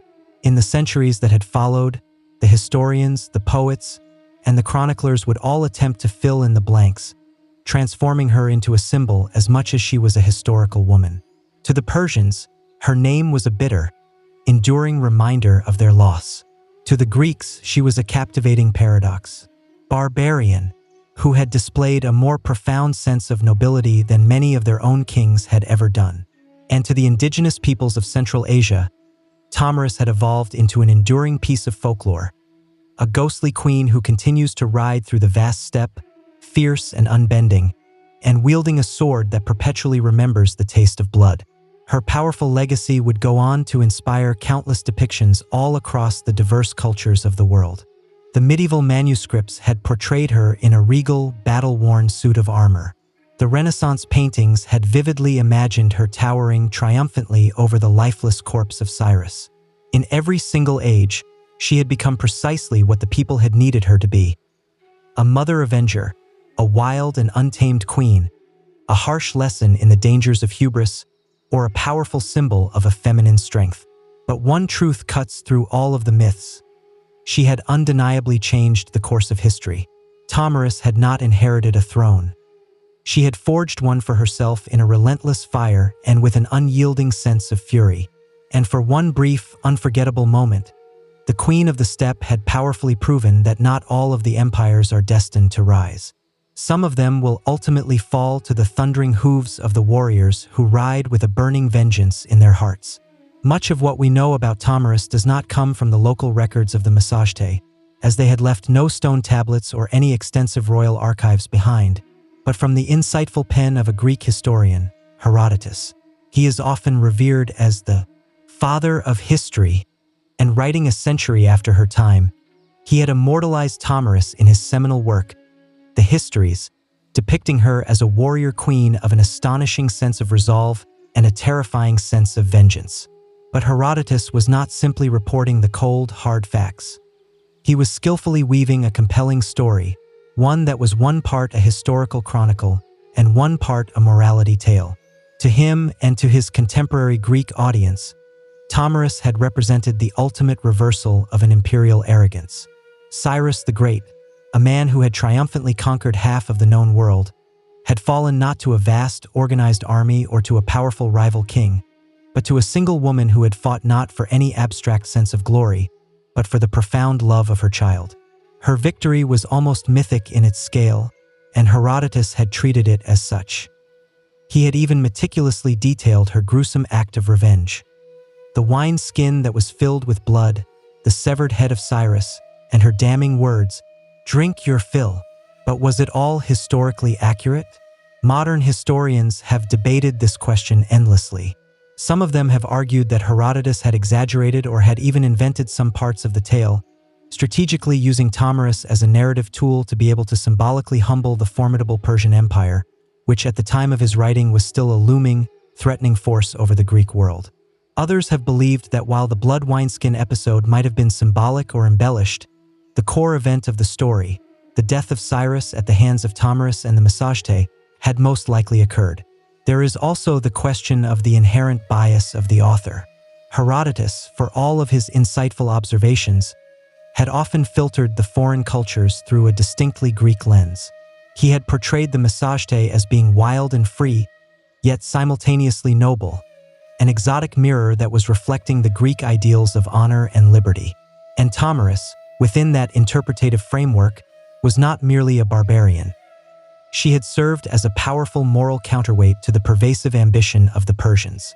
Still, even if some of the details of her story had become blurred or exaggerated over the course of time, Herodotus had succeeded in one crucial thing. He had ensured that Tomyris would never be forgotten. Because of his writings, she had transcended from being just a mere historical footnote. She had irrevocably entered the timeless realm of legend, where the facts will often soften but the profound impact of a person will only sharpen. And in that intriguing space that exists between the myth and the memory, the story of Tomyris had found a strange and enduring kind of immortality.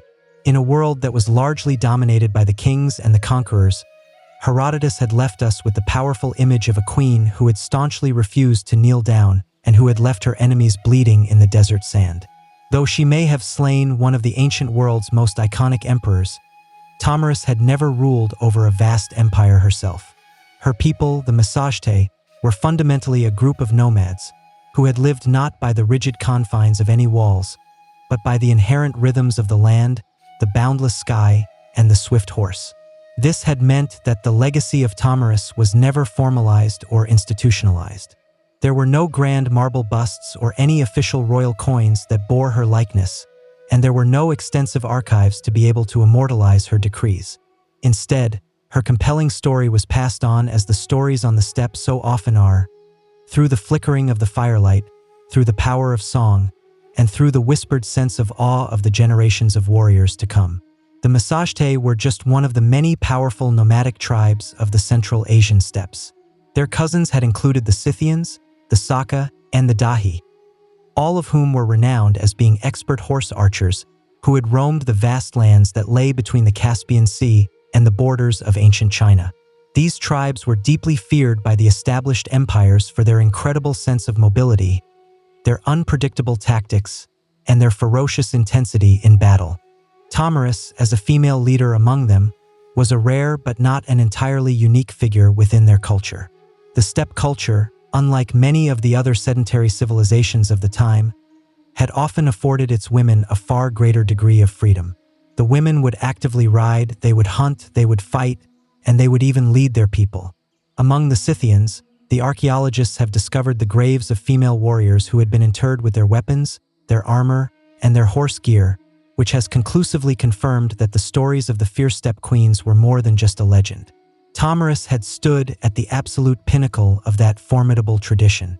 Her power had not originated from any inherited rights or from any religious decree.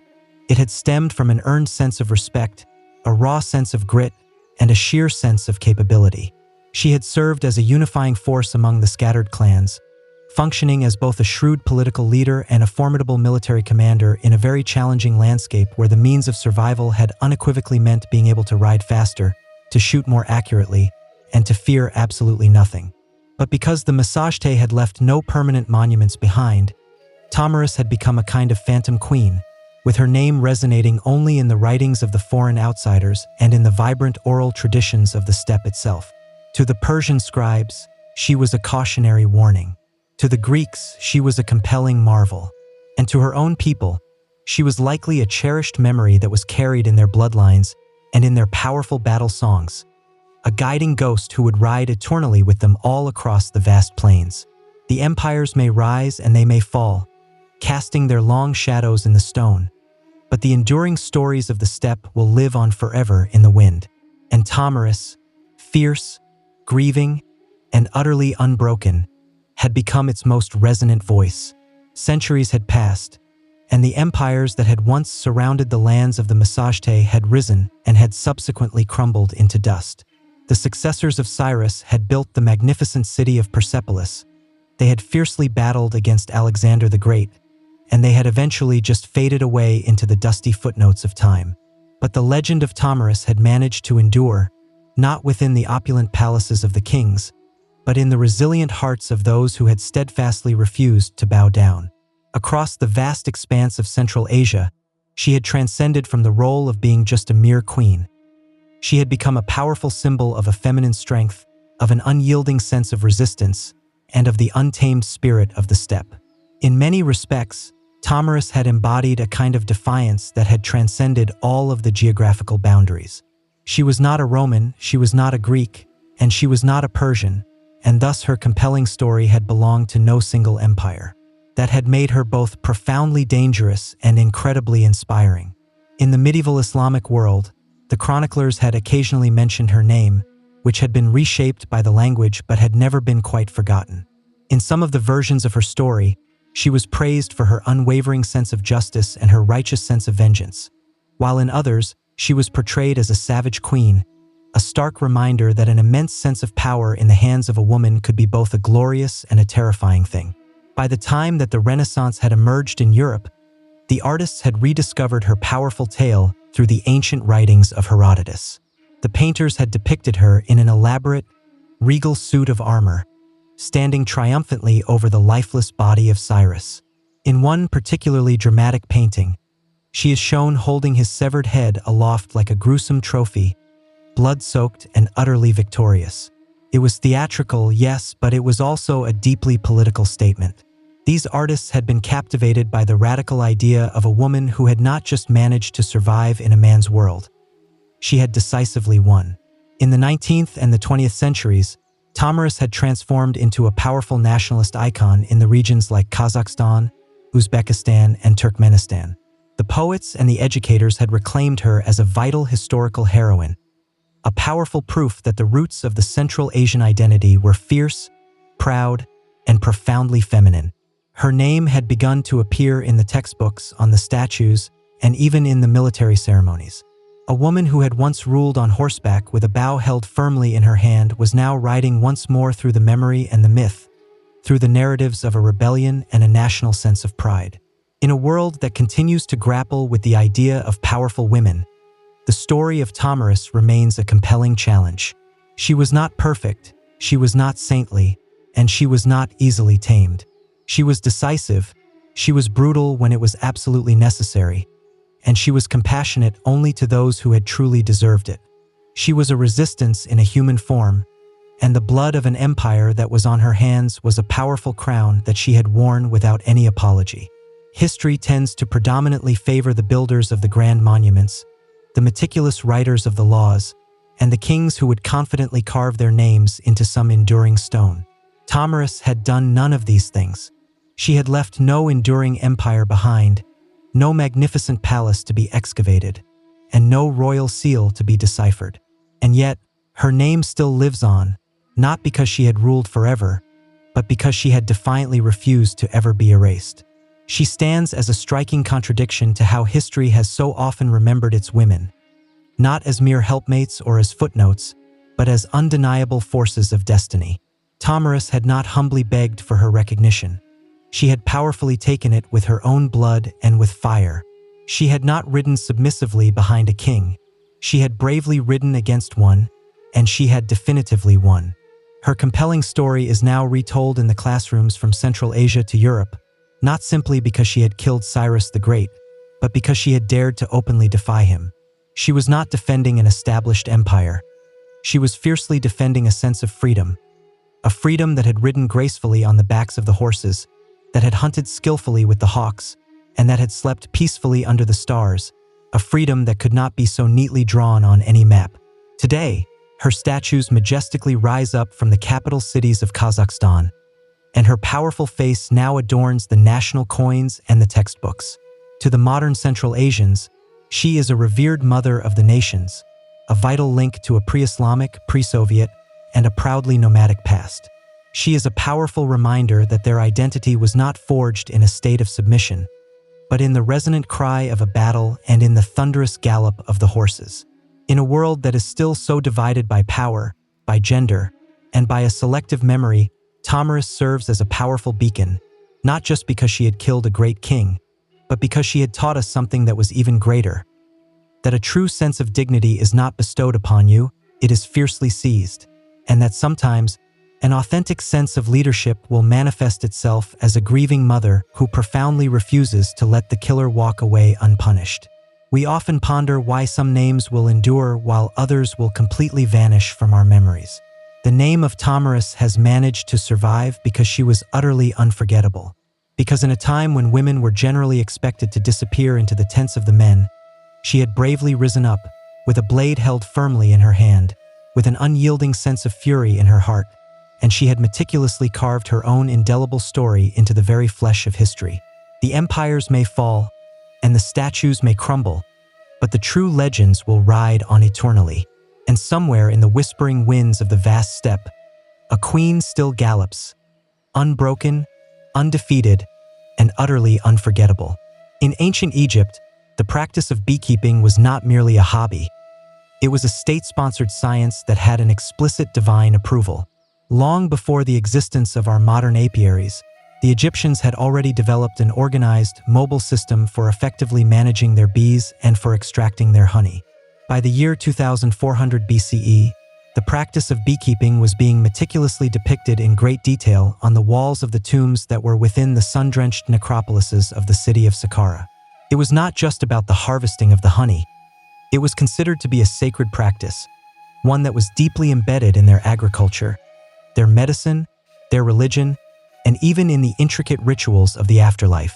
The Egyptians had utilized a system of horizontal clay tube hives, which were typically stacked up in rows and were laid out on their sides.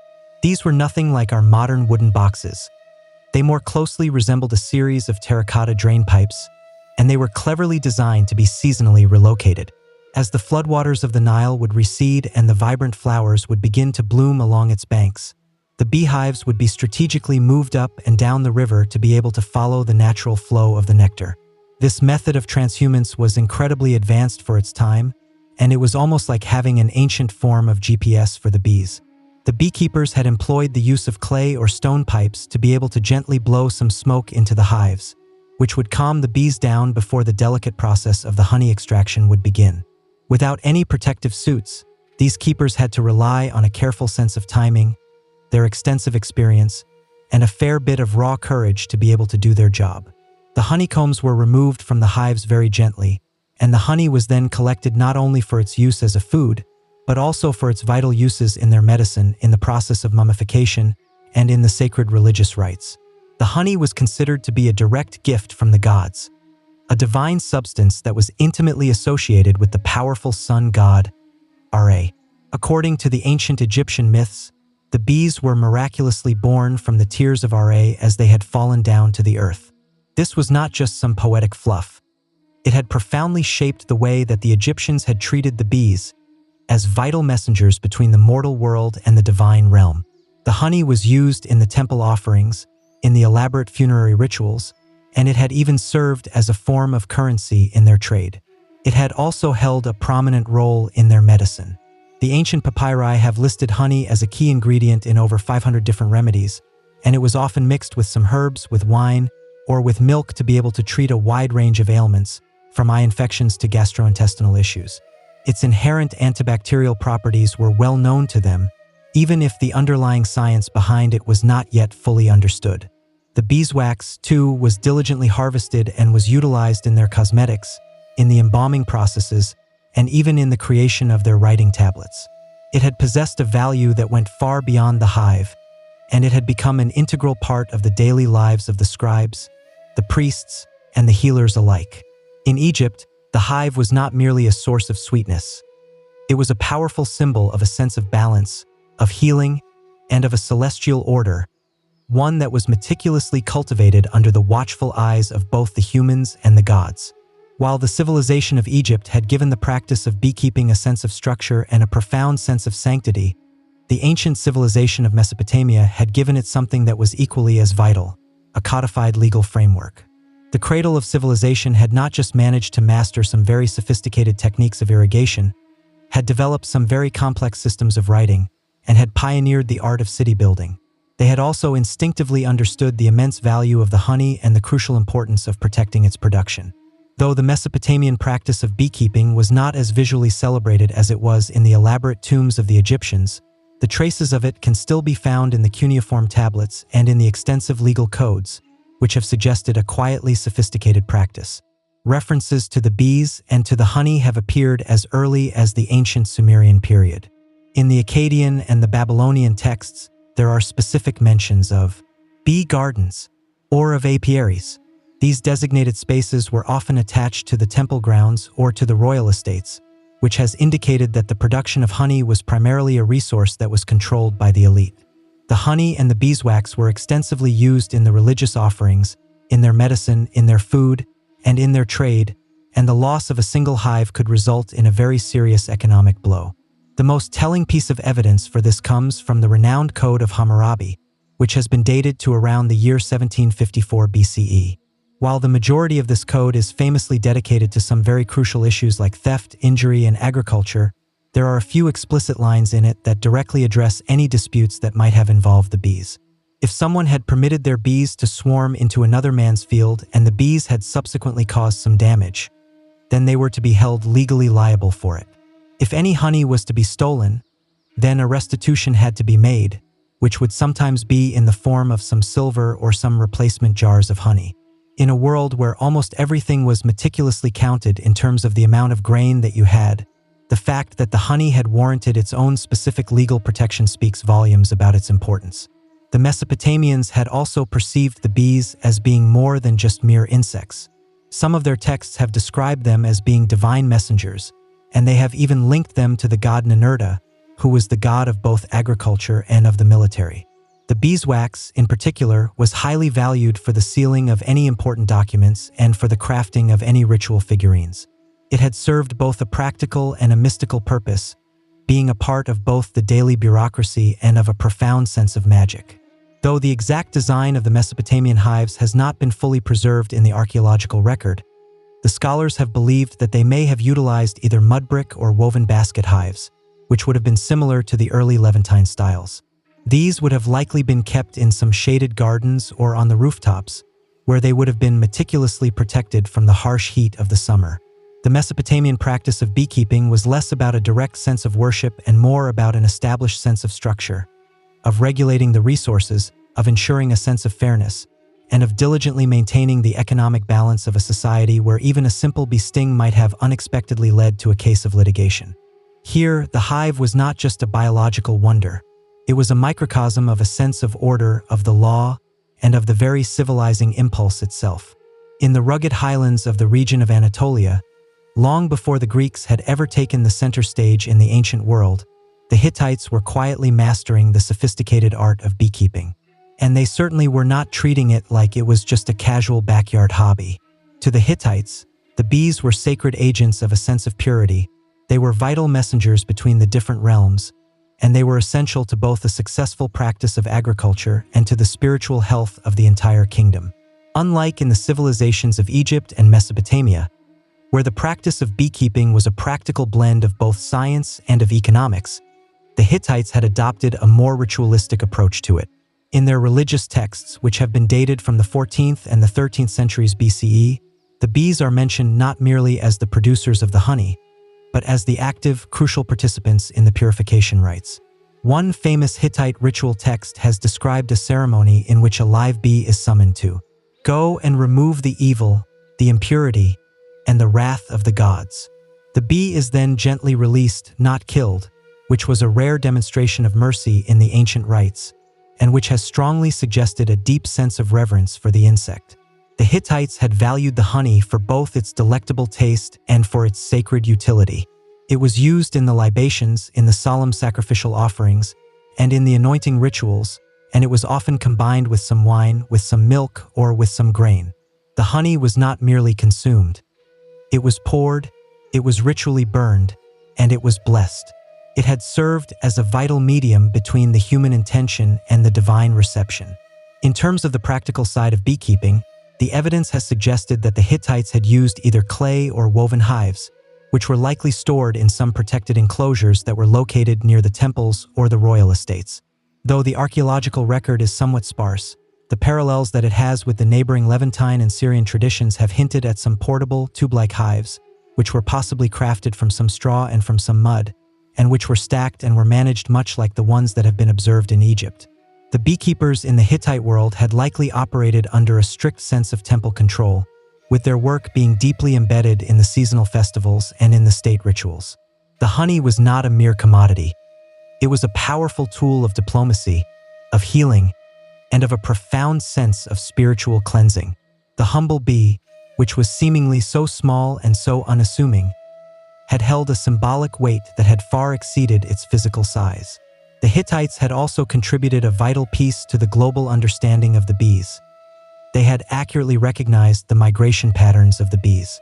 Some of their surviving texts have meticulously described the seasonal behaviors of the swarms, and they have intricately linked the blooming patterns with the flow of the honey, an insight that has clearly demonstrated just how closely they had observed their natural environment.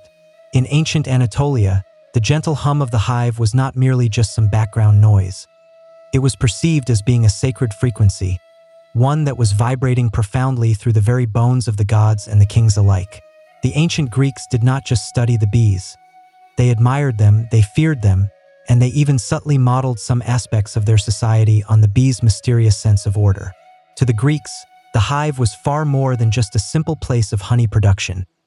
It was a living metaphor, a perfect model for the ideal city-state, a powerful symbol of a divine sense of order, and a constant source of an endless sense of scientific curiosity. The Greek beekeepers had significantly advanced the science of apiculture with a unique blend of a practical knowledge and a philosophical flair. Unlike the earlier civilizations that had primarily used the stationary clay hives, the Greeks had developed some movable terracotta hives with some removable lids and some removable sections. These innovative designs had allowed for an easier sense of access to the honeycomb without having to destroy the entire colony, which had represented an early, crucial step towards some more sustainable harvesting practices. They had also managed to master the art of the control of the smoke. By using some ceramic bellows and some specialized clay smokers, they would carefully puff some smoke into the entrance of the hive, which would effectively sedate the bees before the process of the honey extraction would begin. This ingenious innovation had not only managed to reduce the number of painful stings, but it had also preserved the delicate structure of the hive, which had allowed for multiple harvests to be made per season. One of the most influential minds in all of Greek history, the philosopher Aristotle, had meticulously studied the bees in an extraordinary amount of detail. In his comprehensive work, the Historia Animalium, he had vividly described the behavior of the hive, and he had accurately noted that the bees had appeared to have some very distinct roles. Some of them had diligently gathered the nectar, others had staunchly defended the hive, and one of them, whom he had mistakenly identified as being the king bee, had seemed to be leading the colony. Although he had erred on the gender of the queen, the groundbreaking observations of Aristotle had laid the foundational groundwork for many centuries of future bee research to come. The honey had held a deeply revered place in the Greek culture. It was used to sweeten the wine, to preserve the fruits, and to flavor the various different cakes. It was also extensively used as a base for any medicinal salves, particularly in the care of any wounds, and it was universally regarded as being a divine gift from the gods.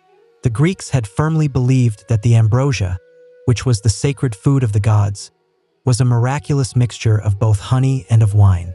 The bee itself had held a profound mythological significance. It was intimately associated with the goddess Artemis, who was the fierce goddess of all of the wild things, and with the goddess Demeter, who was the nurturing goddess of the harvest. The priestesses of the goddess Artemis were even known as the Melissae, which is the Greek word for bees. These women were considered to be the vital channels between the divine and the mortal realms. The Oracle of Delphi, which was one of the most important religious centers in the ancient world, was believed by some to have originally been presided over by a group of bee priestesses. Even the famed Pythia, who was the Delphic prophetess, was sometimes affectionately called the Delphic bee. The hive itself was often viewed as being a perfect microcosm of an ideal sense of order. It was disciplined, it was selfless, and it was immensely productive. The philosophers and the mystics had frequently compared the intricate society of the bees to an ideal human society, one that was cooperative, industrious, and profoundly reverent.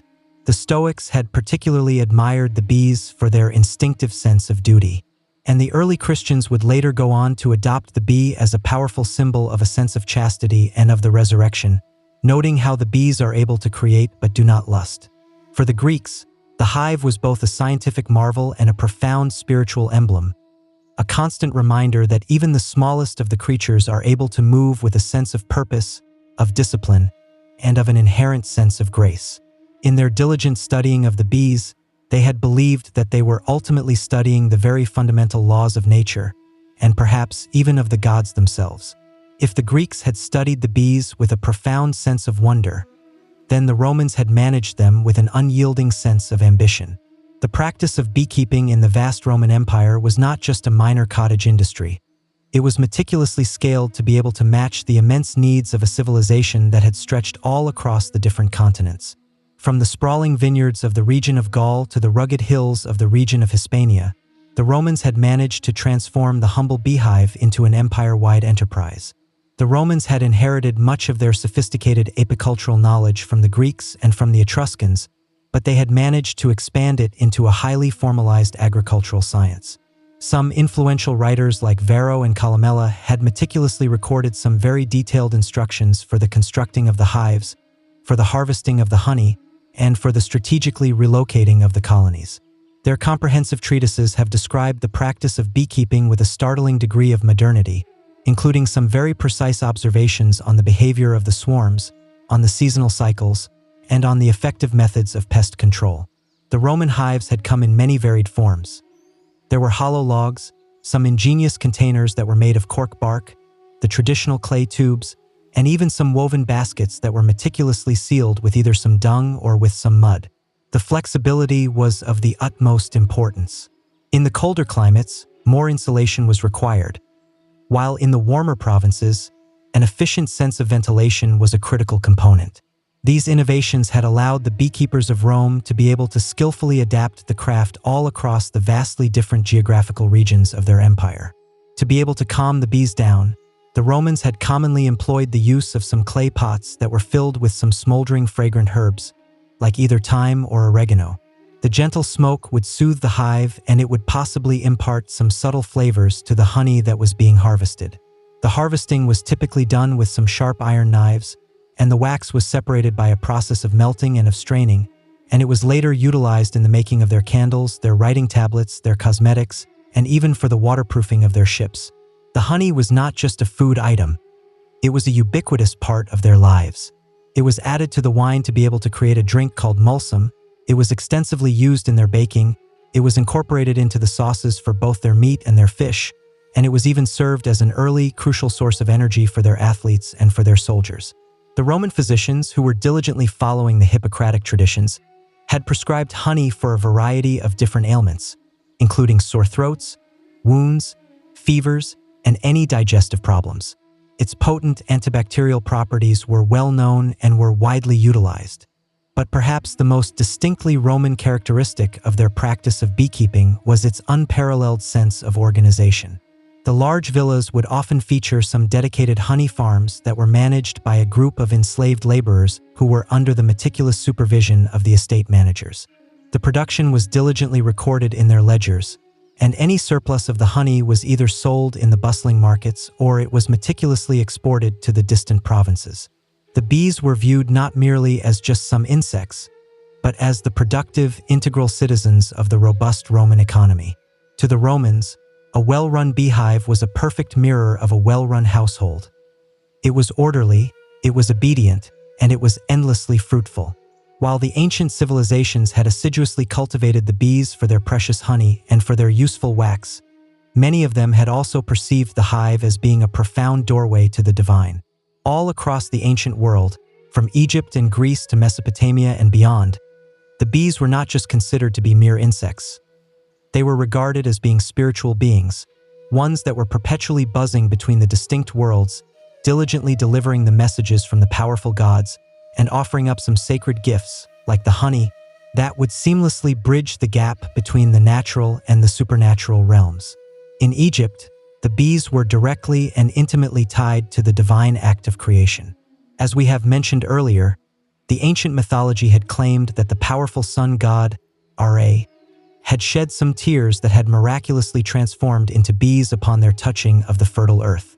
The honey was extensively used in the temple offerings to be able to appease the deities and to be able to accompany the deceased into the afterlife. The bee had also become a significant royal symbol.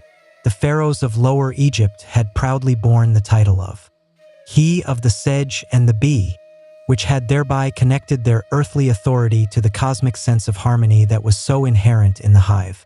In Greece, the bee had held a powerful feminine symbolism. The priestesses of the goddesses Demeter and Artemis, who were the revered goddesses of fertility and of the wilderness respectively, were respectfully called the Melissae or the bees. These women were considered to be the vital channels between the divine and the mortal realms. The Oracle of Delphi, which was one of the most important religious centers in the ancient world, was believed by some to have originally been presided over by a group of bee priestesses. Even the famed Pythia, who was the Delphic prophetess, was sometimes affectionately called the Delphic bee. The hive itself was often seen as being a microcosm of a perfect sense of order. It was disciplined, it was selfless, and it was incredibly productive. The philosophers and the mystics had frequently compared the intricate society of the bees to an ideal human society, one that was cooperative, industrious, and profoundly reverent. The Stoics had particularly admired the bees for their instinctive sense of duty, and the early Christians would later go on to adopt the bee as a powerful symbol of a sense of chastity and of the resurrection, noting how the bees are able to create but do not lust. In the magical traditions of the civilization of Mesopotamia, the bees were ritually invoked in the purification ceremonies. In some of the Hittite ceremonies, a live bee was released after it had supposedly absorbed all of the impurities of the community, quite literally carrying the sin away on its tiny little wings. The honey and the wax were burned in the sacred fires. They were used in the crafting of some protective amulets, and they were embedded in the magical texts for any blessings and for any healing purposes. The bee was more than just a mere metaphor. It was a living bridge, a creature that had inhabited the hidden spaces of nature, that had produced a golden food without having to kill, and that had only stung in its own defense. To the ancient peoples, the bees were not just miraculous, they were profoundly mystical. To the ancient world, honey was not just delicious. It was considered to be a form of divine medicine. Long before the discovery of bacteria, people had instinctively known that honey could effectively clean out any wounds, soothe any persistent coughs, and even remarkably preserve the human body. It was not magic, though it had often felt like it was. It was, in its essence, a practical form of chemistry, one that was centuries ahead of its formal scientific explanation. In Egypt, the honey had served as a cornerstone of their ancient medicine. The medical papyri, like the Ebers Papyrus, which has been dated to around the year 1550 BCE, have listed honey as a key ingredient in over 500 different prescriptions.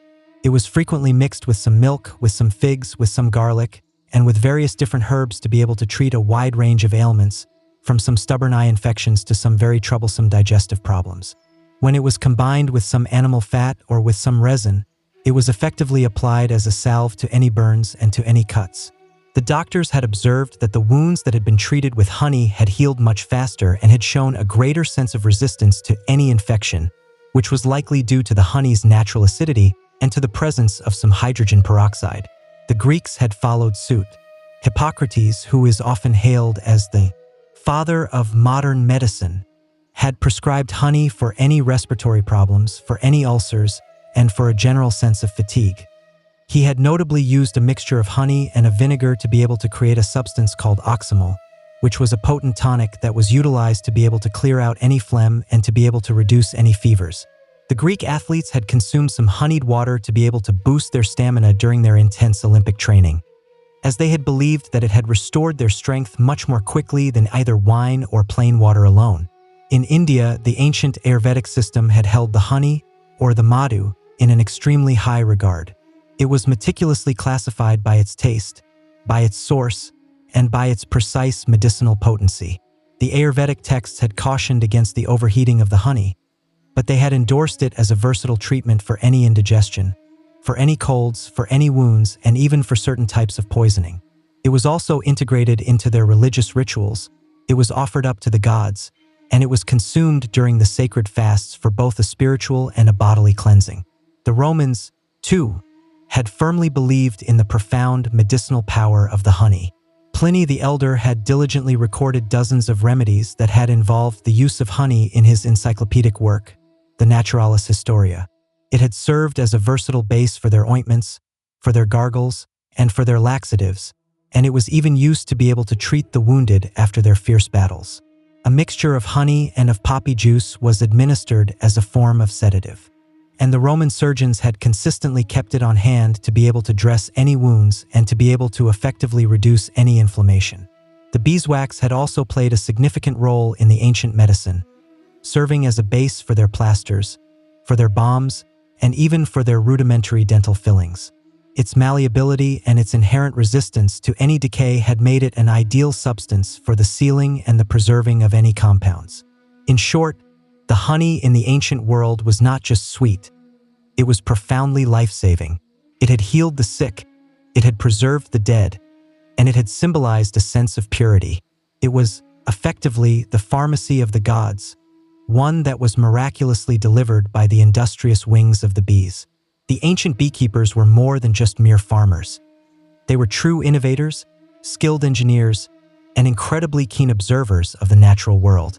All across the numerous civilizations of the ancient world, they had developed some very specialized tools and some very sophisticated methods that had allowed them to be able to manage their bee colonies in a very effective manner, to be able to harvest their honey in a sustainable way, and even to be able to protect themselves from the defensive stings of the bees.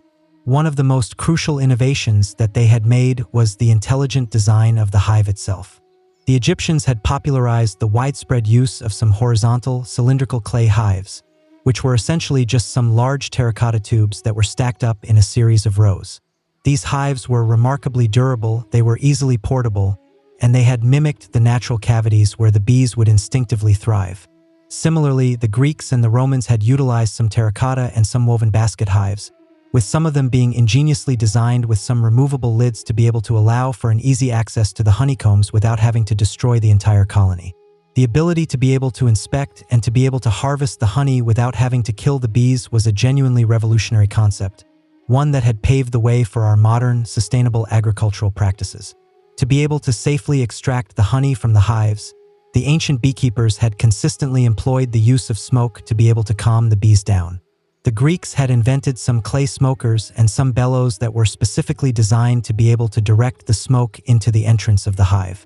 The smoke would cleverly mask the alarm pheromones that were released by the guard bees, which would thereby significantly reduce their level of aggression. The Romans had further refined this technique by burning some fragrant herbs, such as either thyme or oregano, which had not only soothed the bees, but had also possibly imparted some subtle flavors to the honey itself. The harvesting tools would vary by the region and by the specific practice that was being used. Some wooden or some bronze knives were commonly used to be able to carefully slice the combs. Sometimes, the honeycombs were pressed to be able to extract the liquid honey, and the wax was then melted and was filtered for its later use. The beekeepers had often worn a minimal amount of protection, and they had relied heavily on their extensive experience and their careful technique to be able to avoid being stung. The full-body suits and the gloves were still millennia away. The ancient texts have revealed that the beekeepers had also meticulously observed the behavior of the bees. They had developed a profound understanding of the swarm cycles, of the seasonal patterns, and of the critical importance of being able to strategically move the hives to be able to optimize the collection of the nectar. Some of the cultures had even practiced a form of transhumance by systematically relocating their hives to be able to follow the bloom of the flowering plants, which is a practice that is very similar to our modern-day migratory beekeeping. Additionally, the effective storage of the honey was a crucial aspect of the ancient practice of beekeeping. The Egyptians had utilized some sealed ceramic jars to be able to store their honey, diligently protecting it from any moisture and from any spoilage. The remarkable shelf life of the honey was well known to them, with some of the findings having shown that it could last for centuries when it was sealed up within the tombs. Even the complex relationship that existed between the humans and the bees was carefully managed. Some rituals were often performed to be able to appease the spirits of the bees or some specific gods, which would ensure a sense of cooperation and would help to avoid any misfortune. This spiritual sense of care was considered to be just as vital as the physical tools that were used in the maintaining of a productive hive.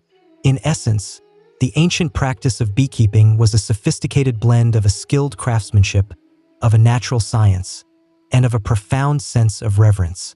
The tools and the techniques that they had developed had laid down the foundational principles that still directly influence our modern-day practices of apiculture. The ancient practice of beekeeping had laid the foundational groundwork for a symbiotic relationship that exists between the humans and the bees, one that continues to this very day. Far from being just a simple agricultural activity, the early practice of beekeeping was a sophisticated art and a meticulous science that had profoundly influenced the fields of medicine, of religion, of the economy, and of the ecology all across the diverse civilizations of the ancient world, thereby shaping our fundamental understanding of the natural world and of the importance of sustainability. From the fertile valley of the Nile to the rugged hills of the region of Anatolia, and from the majestic temples of Greece to the sprawling farms of the Roman Empire, the ancient beekeepers had tirelessly honed their methods to be able to protect and to be able to sustain their precious colonies. Their groundbreaking innovations in the design of the hives, in the strategic use of the smoke, and in the precise management of the seasons had allowed for some very sustainable harvests of the honey, which was a practice that was absolutely crucial for both their daily survival and for their extensive trade. The deep sense of respect that they had consistently showed for the natural life cycles of the bees had helped to foster an enduring model of a sense of harmony between the humans and the natural world. Their intuitive understanding of the honey as being a powerful form of medicine had informed the early pharmacopoeias of the civilizations of Egypt, of India, and of Rome, which had influenced the healing practices that have remarkably persisted in the traditional forms of medicine all across the world. The inherent antibacterial and preservative properties of the honey had become the vital foundation for the care of any wounds and for various other remedies, while the beeswax had shaped the early technologies in the fields of cosmetics, of art, and even of construction. The rich symbolic and spiritual meanings that were consistently attributed to the bees and to the honey in the ancient cultures have also continued to endure. The religious rituals that had honored the bees and the honey have persisted in various different traditions, which has reflected the ongoing fascination of humanity with the hive as being a profound metaphor for a sense of order, of cooperation, and of a divine blessing. The powerful idea of the bees as being the messengers between the different worlds or as being the symbols of the resurrection has permeated the art, the literature, and the folklore all across the countless centuries. Moreover, the ancient practice of migratory beekeeping, the systematic movement of the hives to be able to follow the sequential blooms of the flowers, is directly echoed in our modern-day commercial agriculture, and it has proven to be absolutely essential for the widespread pollination of our crops and for our global production of food. The enduring innovations of the ancient beekeepers had helped to set the stage for our today's heightened sense of awareness of the bees as being the vital pollinators and of the significant environmental challenges that they are currently facing. Despite the monumental technological advances that we have made, the core relationship that exists between the humans and the bees remains fundamentally unchanged. The humans profoundly depend on the bees for their sustenance, for their medicine, and for the overall health of their ecosystem.